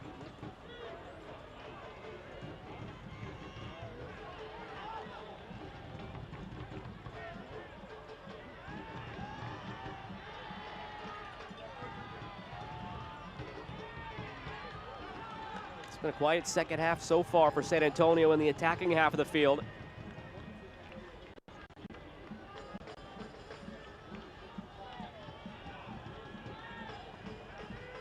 Matter of fact, they haven't taken a shot in this second half. 4 shots for Oakland, none for San Antonio.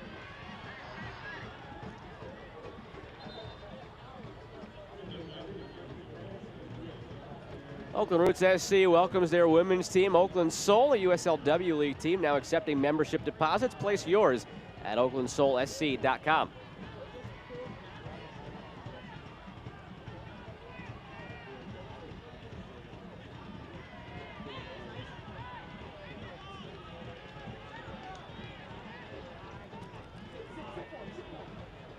Long run to keep it in for Pirano, but he does. Well read by Fasore.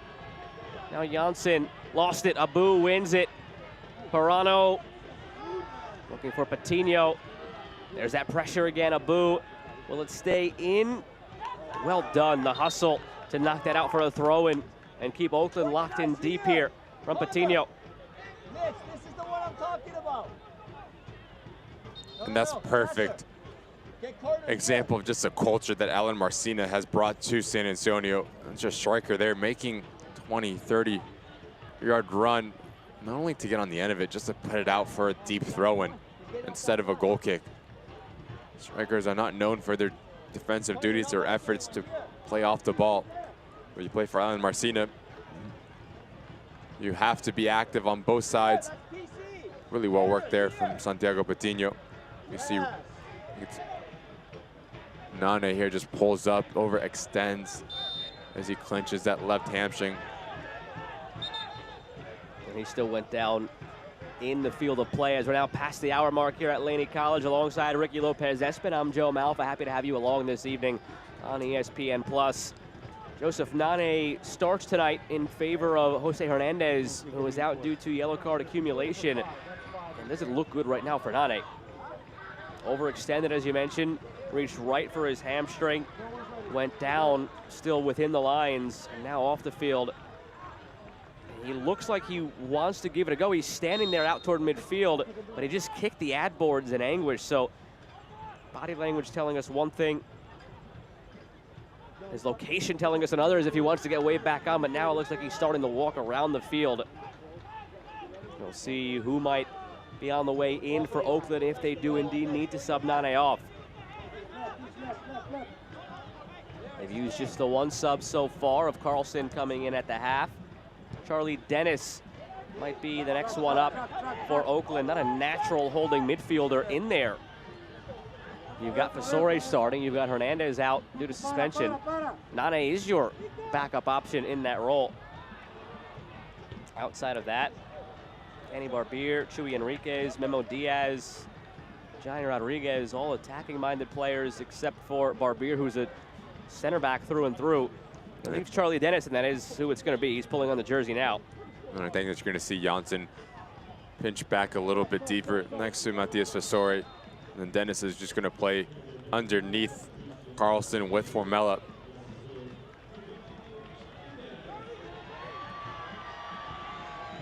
Really interesting. Dennis goes into the middle of the field like he's going to be that second pivot next to Matias Fasore. Stand corrected. It was a long, long time ago that I remember having this conversation with Juan Guerra. It must have been mid-March, really early in the season.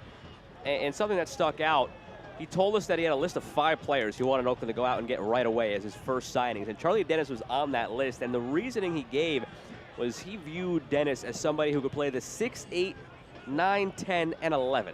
So going back to that conversation from now 6 months ago, as hard to believe as that is, 6 months ago when the season began, he did say that Dennis was somebody who could play in that holding role. And I guess this is our first real look at it by force. 1 player suspended, 1 player injured. We'll see what Charlie Dennis could do. Gomez lofts it toward the back post. Blanchette misread it, but he was knocked down. Patino with the contact.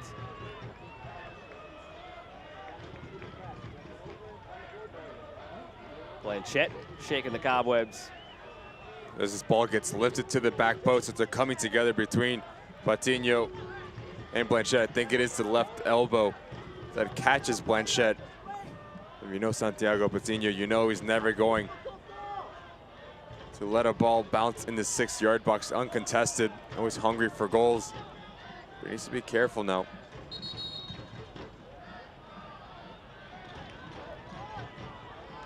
Good to see Blanchette is ready to get right back into the action, and he'll retake the goal kick. Osmanovic blew the whistle, and that one will hold up. Ball back into play. Falls for Dennis, just into the match. Dennis' strike knocked aside by Farr. Might have taken a deflection initially on the shot by Dennis. It almost seemed like Farr hesitated on the change of direction. Very slight, but enough to deter the goalkeeper and force him into a save. And it's just second balls that are so crucial to the Oakland Roots. This ball's extremely nice to Dennis. Doesn't know much about it, but has his eyes on goal. Takes the deflection. Good save from Farr. Corner dealt with well. It's Maloney knocking it away.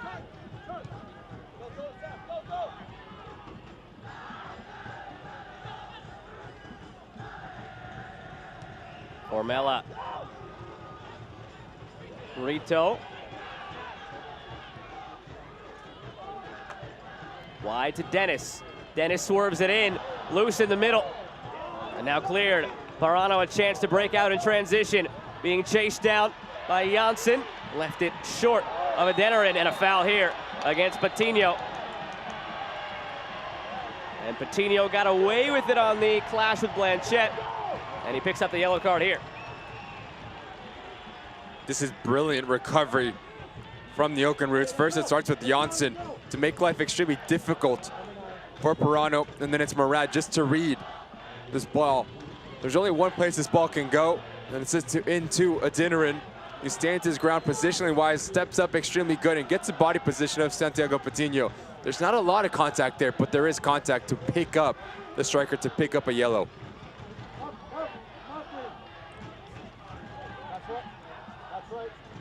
Both of Clementa's efforts unsuccessful. Now it's Maloney breaking free. Maloney in alone. Maloney stopped by Blanchette.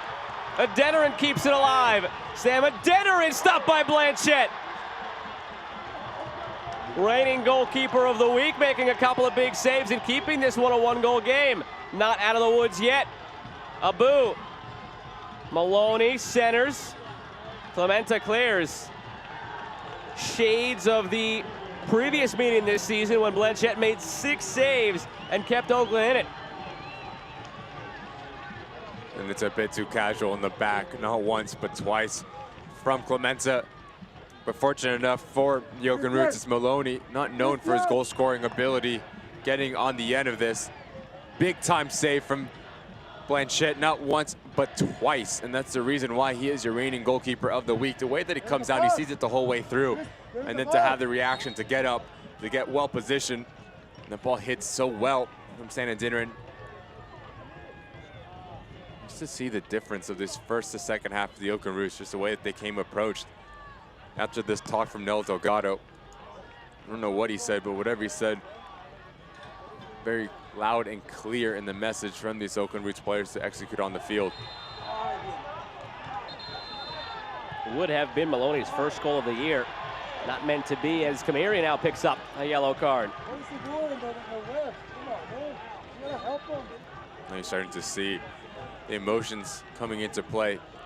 Kamiri always have his hands full with Otar Carlson.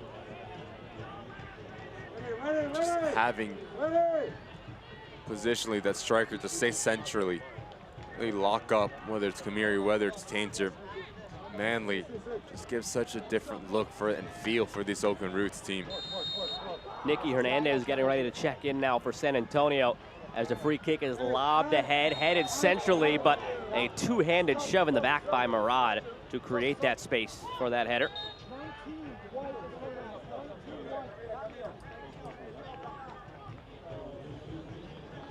That'll be all for Christian Parano. Now Nicky Hernandez on loan from FC Dallas. 2 years spent in USL League One, a handful of goals and assists in his time with North Texas. And I thought in the first half, Christian Perano was terrific. So comfortable on the ball, causing all sorts of headaches for the Oakland Roots.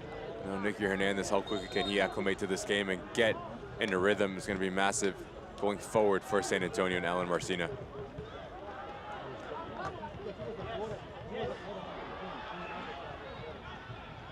Patino sends it toward the backside. Adeniran was again lurking. Clemente got to it. Adeniran wins it from the pressure. Maloney. Poor clearance effort by Asokar. Gomez continues his run. Now Hernandez back for Patino. He's taken down. Free kick on the way from a great spot here for San Antonio. They haven't had much working for them offensively in the second half. How about from a dead ball opportunity? And the Oakland Roots have had 2 opportunities to clear this ball, but give credit to Santiago Patino. He's been a workhorse the second half. Running down second balls, he creates this contact between him and Dennis, and it's always a hard challenge when you put your shoulder into the back of Patino. And now once again, good distance for San Antonio, up and over the wall, around the wall. Trick play. So many options for that man right there. Abu standing over it.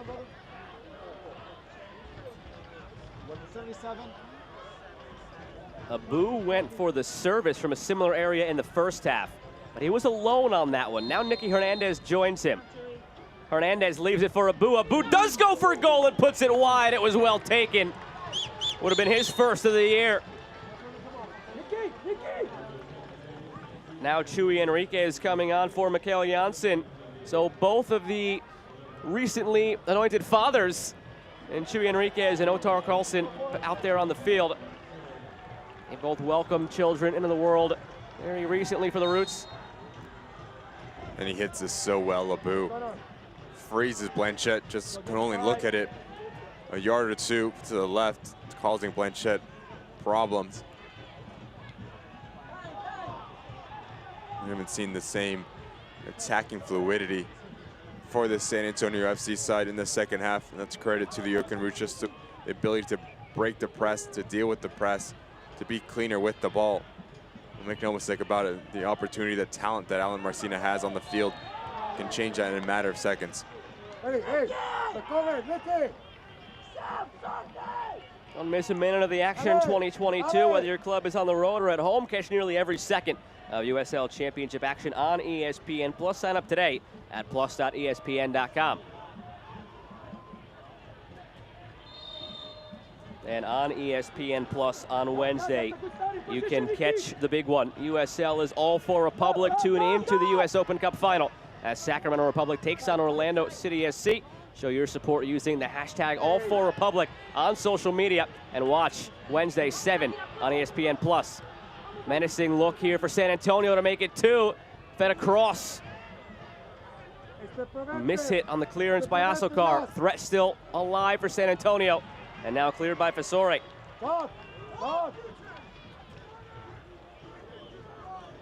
Hernandez. Along for Gomez. Back for Hernandez. Abu. Not on the same page as Gomez. Has some words with Adeniran and Patino as he picks his head up. He's looking for his 2 front men to make moves. One to run in behind, one to come to feet. And just standing, looking at Abu. He lets him try to do a reverse ball and it goes out of bounds. Just a lack of movement in the second half for San Antonio. Heavy legs. Hernandez inside for Adeniran. Flared toward the far post, but wide. Well taken by Patino. Off balance, back-footed, and still almost found a way to get it to go. And just see how quickly they can turn a sloppy turnover into an effort on goal. Very unselfish between Sam Adeniran and Santiago Patino. And credit to the substitute Hernandez forcing the issue. Like you said, Joe, how quickly he gets it out of his feet, trying to get his hips around it.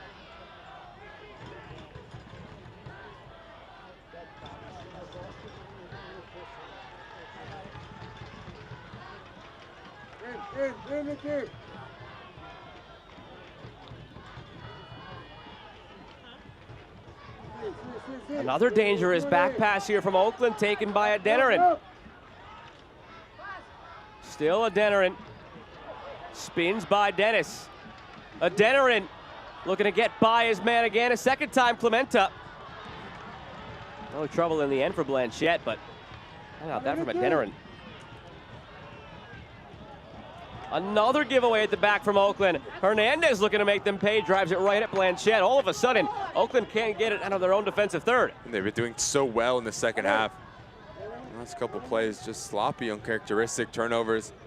Passes that go not to their intended target.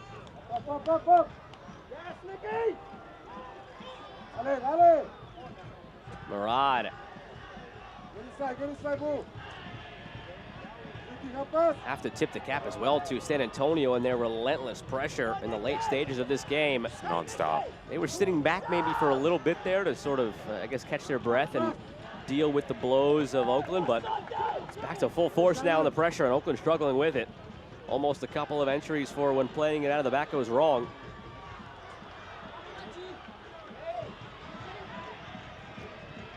Carlson. The first touch by Asokar. Visore. Clementa along for Rito. Something on here for Oakland. Rito squares it back. Cleared away.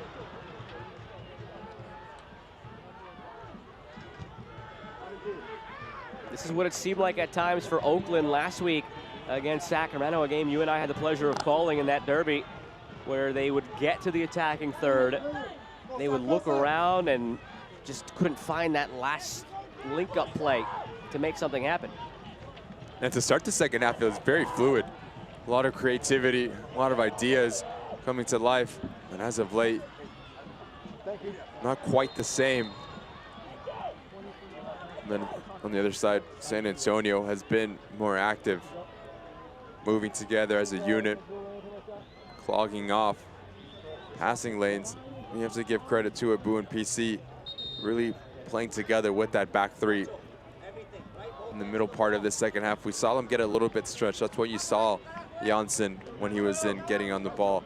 But now they close the gap, not giving the Oakland Roots this time and space that we saw at parts in the second half. That's it for Patino. Ignacio Bailoni coming into the match.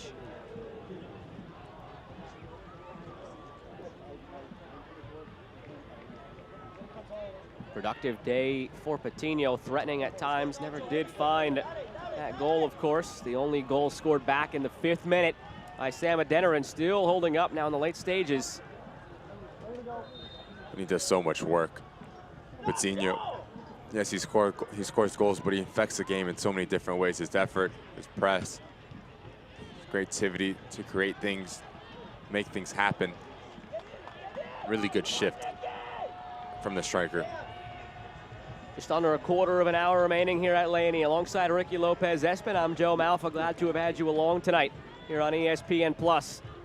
Closing in now on the finish line of this game and on the season.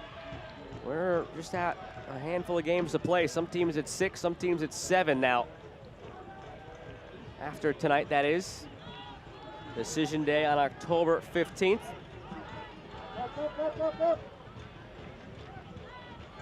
There's no real decision day drama for San Antonio. It might just be, are they a 1 seed and getting that first round bye, or whatever may come of that. They're already in the playoffs. And they've got a nice cushion atop the table right now as well, on second place. So everything for them could be wrapped up by decision day. And have absolutely nothing to play for on that evening. If this result were to hold, they would be 8 points clear of San Diego with a game in hand on San Diego. So they could very early on have the #1 overall seed wrapped up, and they would be 8 points clear of San Diego because San Diego's losing right now. 2-1 on the road against Monterey Bay, and they're also down a man. Valesky and Glidel, the goals for Monterey Bay. And that would also put Monterey Bay just 1 point back of Oakland in this clogged up middle of the table, chasing that 7 seed. And Monterey Bay would have 2 games in hand on Oakland.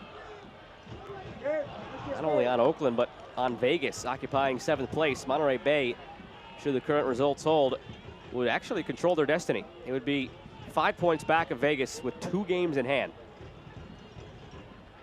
The way they started the season and have emerged as legitimate playoff contenders, we've seen it before. We saw it last year with this Oakland team. Yep. Almost the same exact scenario.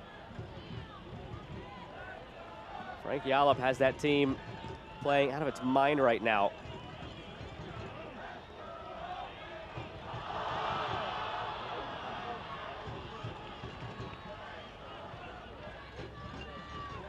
Play it ahead. Milone wins a corner. Just need to be on the same page, the Oakland Roots. And Carlson and Formella, you have it, I have it, no one has it in the end. Kind of got lost in that rhythm that we saw coming out of the break. Rebote, el rebote.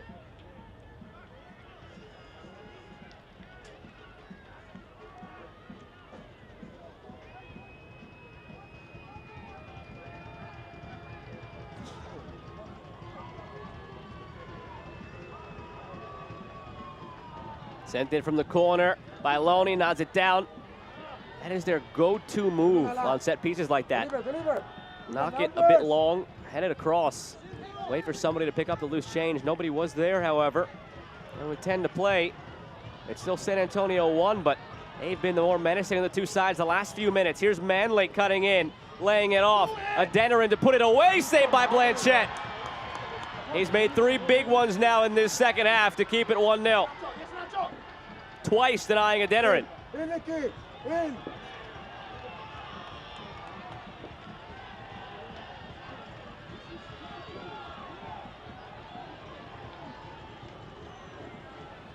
Up the right side, it'll be a throw for Oakland.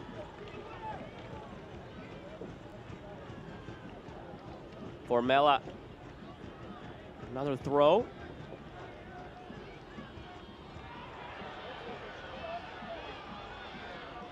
And Milone loses the footing. A 3rd throw in from nearly the same spot now for Oakland.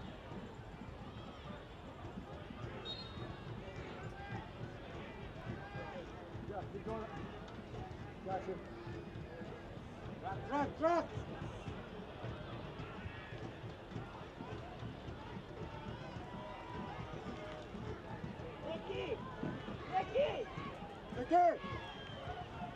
And it's been a theme for the Oakland Roots. You can see Azokar, why are you trying to play through this line? So congested in the middle of the field. Manley acting like a striker. Little step over, and then it's Blanchette once again. Big time save from the Oakland Roots goalkeeper. But it's just those little things, the game management for the Oakland Roots. As you're trying to claw yourself back into this game, there's no need trying to play Q out of the back. Clear that ball, gain ground in the attacking phase of the game, and reset your lines.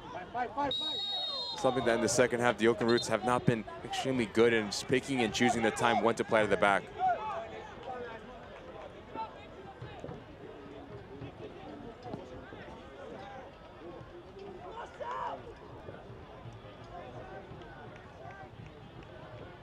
Actually been a little while since Oakland found a way to make things very dramatic late on. Some of that magic from early in the season seems to have worn off a bit. And they have to rediscover the rhythm of the attack in this one. They were all out on that front foot for maybe, what, the first 20 minutes or so, 25 minutes or so of this second half. And last 10 minutes or so, it's been all one-sided. San Antonio in the other direction looking for the insurance goal. Roots fans, get your Fam 4-pack available starting at $80 for 4 tickets and 4 drinks. Call 510-488-1144 or visit oaklandrootssc.com/tickets for more information. I think plenty of those Fam 4-packs were sold tonight. No official number on attendance yet. They're counting every last one, but it is officially over 5,000 and officially a sellout. The reason they're having trouble counting is because they're trying to quantify the standing room onlys that were sold tonight. And that goes back to what we talked about at halftime, the evolution of this organization looking for that 10,000 seat stadium. They are consistently getting over the number here to get to a sellout, to get to standing room only. Nothing wrong with Laney, but they've simply outgrown it.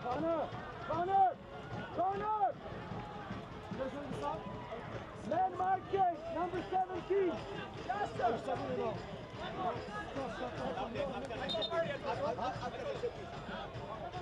2 changes on the way for Oakland. Next chance they get, it might come here while Adeniran is gingerly walking off a bit of a knock.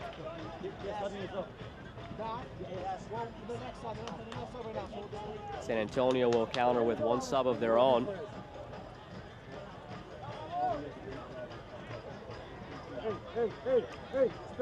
It'll be Johnny Rodriguez and Memo Diaz for Oakland. Elliot Collier getting ready for San Antonio. Knocked across here off the set piece, as is traditional for San Antonio. Again, every chance they get, no matter where it is. That one was near midfield. They do it from the corner. They do it from just outside the 18. Just so hard to defend. You have to be turned on focus to deal with not only the first phase of the ball, but also the second time. How many times have we seen goals, this ball pinballs around, guys just hanging around the back post, easy tap in. That's what Alan Martinez is trying to get his boys to execute.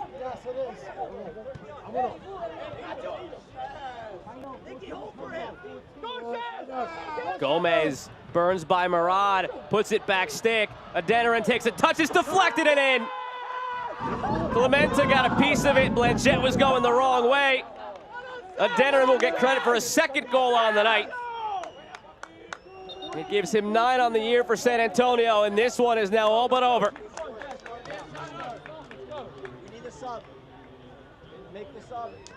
And that'll be his last action. He's coming off now for Collier.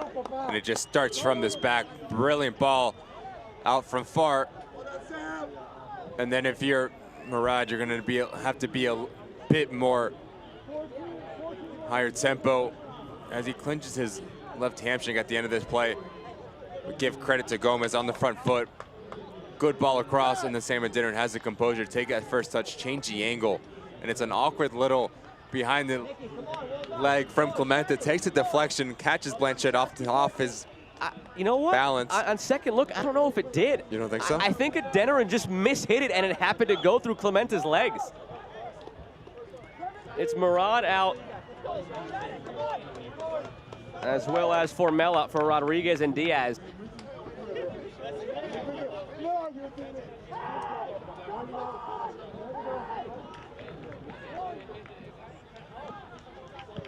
Take one more look at the goal here as the ball is put back into play. I'll hold off on that, pardon me. I don't think it took a deflection. I think Adeniran just got away with a mishit. Here it is for you. Watch very closely. There is no change of direction. He totally mishit it, and it just went through the legs of Clemente. Or he hit it to perfection. That's what he'll say. That's what a striker will say, right? Wow.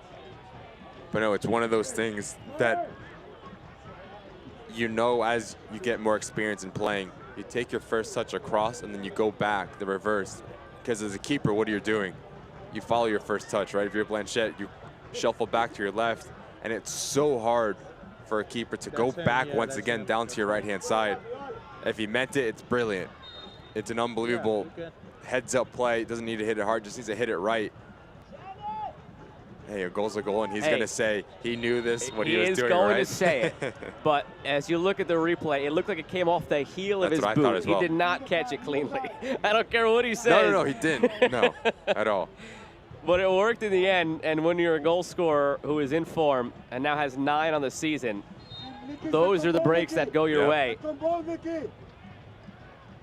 He was rotated out of the lineup in the last one to get those legs a bit fresher, and it's paid off.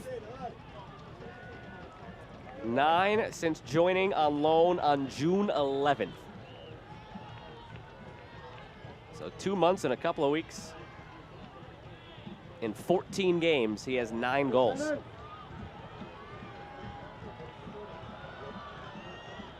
Official attendance was just reported for Oakland as 5,093, but Every single one of those fell silent before they could even think about a chance to come back in this one. Adeniran, last play of the game for him, subbed off immediately after. Bags his brace. Elsewhere, Monterey Bay came up with an insurance goal over San Diego. They're on their way to a victory in the 90th minute. So it will just be a difference of 1 point between Monterey Bay and Oakland at night's end, with Monterey Bay having 2 games in hand. Vegas in 7th, Galaxy in 8th, Oakland in 9th, Monterey Bay in 10th. Something on again here now for San Antonio. It's Collier. Drives it across. He's the one who came in for Adeniran.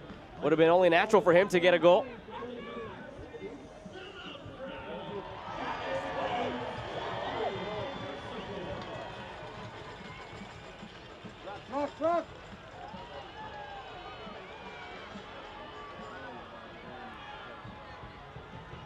Enriquez drops it back.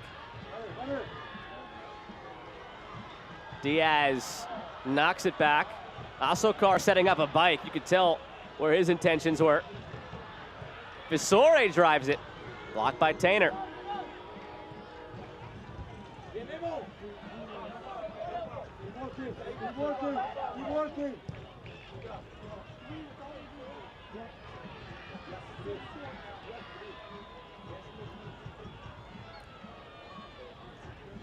Told there will be 3 minutes of time tacked on at the end of this one.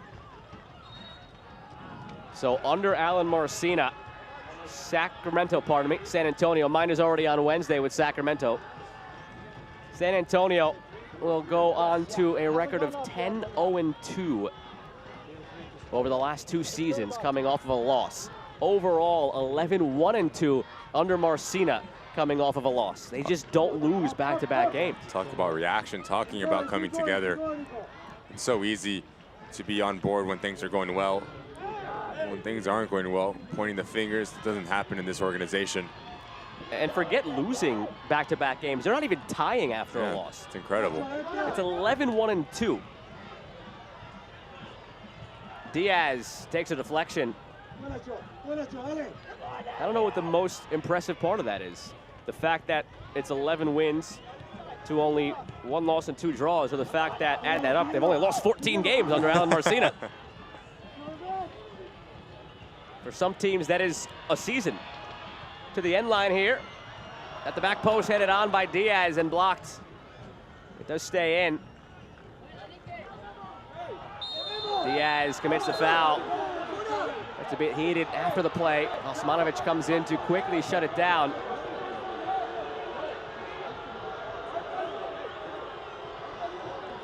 And as a home faithful doesn't like this, it's brilliant work from Hernandez. As he comes in, nice little chip over the ball. You could just see the hands all over from Memo Diaz on Hernandez. Yes, there's a little bit of extracurricular activity. He doesn't like it, but right call from the referee.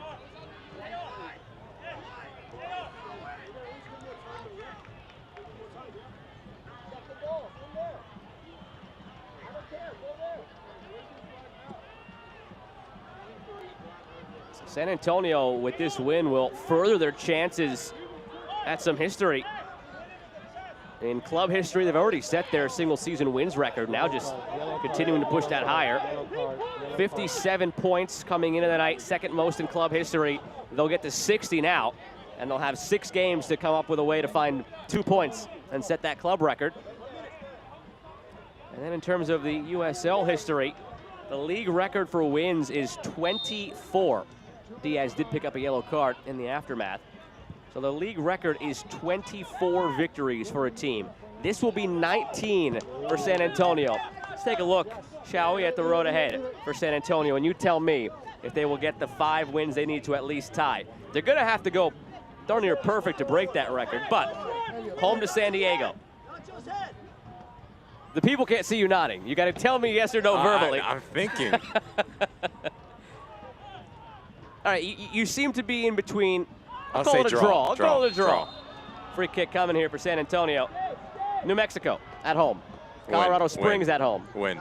That's 2. Sacramento at home. What day? It's well after the Open Cup. Win. That's 3 at Pittsburgh. Corner. No. I don't see that. All right, at Birmingham.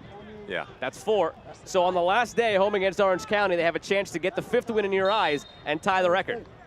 It's going to be close. If they do that, they've got a chance at the points record, too.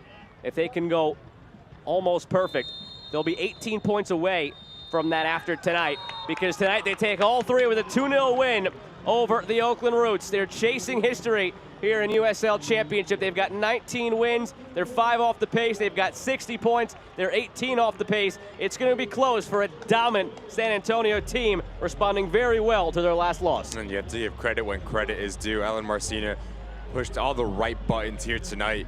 Terrific from minute 1 to minute 93. Yes, there's a little spell that Oakland Roots thought you were going to get yourself into this game to start that second half, but the pressure nonstop from that front line, creating their own luck, terrific. And you have Sam and Dinneran getting the brace tonight. Well-deserved 3 points for San Antonio FC. Now the man of the match presented by Ale Industries 2022 Beer Collab, now available in select stores and on tap at Ales Industries, is Paul Blanchette, and he's being greeted by his teammates and the opposing goalkeeper, Jordan Farr, even in a losing effort tonight. 7 saves made. He's coming off a week in which he made 13 saves across 2 games, was the goalkeeper of the week in USL Championship, and now he makes another 7 tonight. That's after making 6 in the first meeting between these 2 teams. I think San Antonio is going to be happy to not have to face him again, and the best save of the night for him was actually a double save brought to you by Credit Karma, back-to-back here on Maloney and Adeniran. And this gave the Oakland Roots that hope that we can get back into this game. Mahoney 1v1, and then to get up, get the right position. When keepers get up, sometimes they don't know where they are in the goal, but to stay center and to deny, you see the lack of spin on this ball from Adeniran. He hits it so well. Big time save once again from Paul Blanchette. It was not enough in the end. Another outstanding showing in every facet of the game for San Antonio. The only team in USL Championship with a playoff spot clinched. They are 8 points clear of San Diego, and they have a game in hand on the Loyal. So they are on their way to being the top overall seed in the Western Conference. Tonight, they started strong, they finished strong, and they take all 3 points over the Oakland Roots. We are back in just a few moments to wrap this one up from Laney. San Antonio 2, Oakland nothing.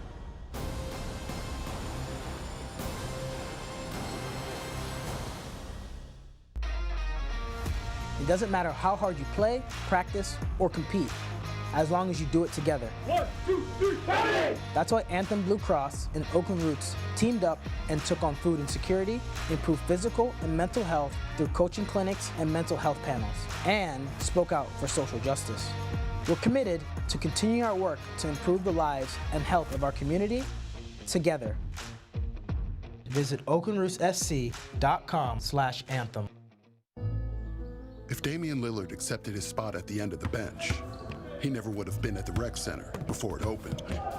If he listened to those who overlooked him, he never would have heard his name called as a first-round pick. And if he let 6 all-star selections go to his head, he never would have had the heart to give back to the streets that shaped him. That's the fighting spirit. That's what makes a lion. Modelo, root for those with a fighting spirit. Welcome back here from Laney. San Antonio 2, Oakland nothing. The final result. Still smiles at the end of this one on the field.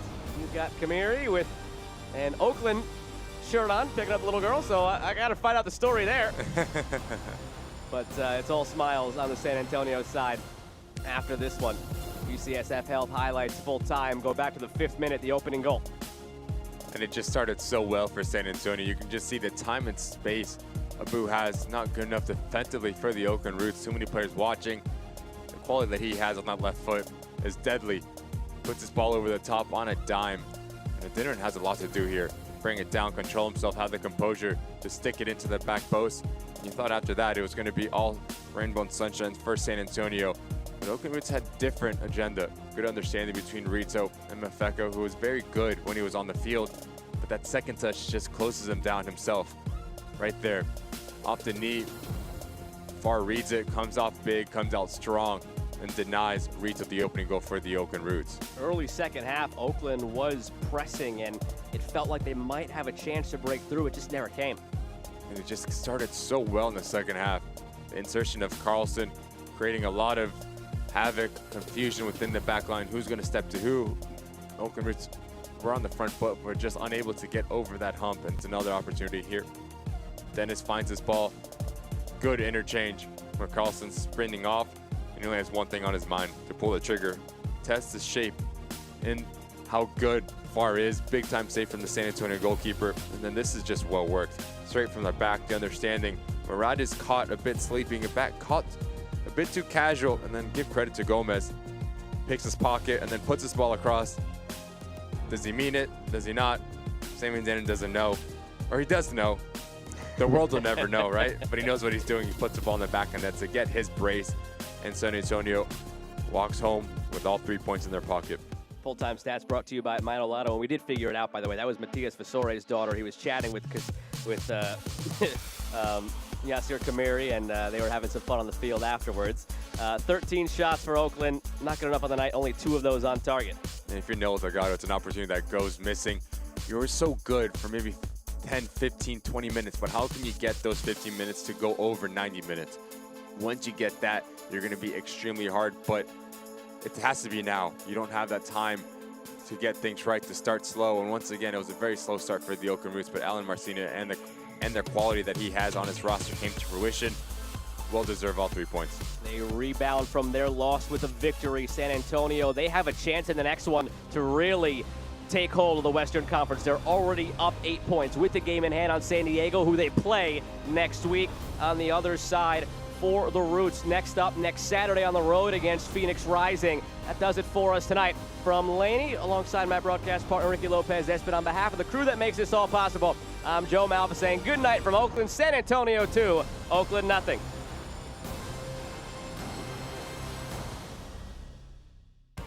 This copyrighted telecast of the United Soccer League Championship cannot be retransmitted, rebroadcast, or reproduced without the expressed written consent of the United Soccer League Championship.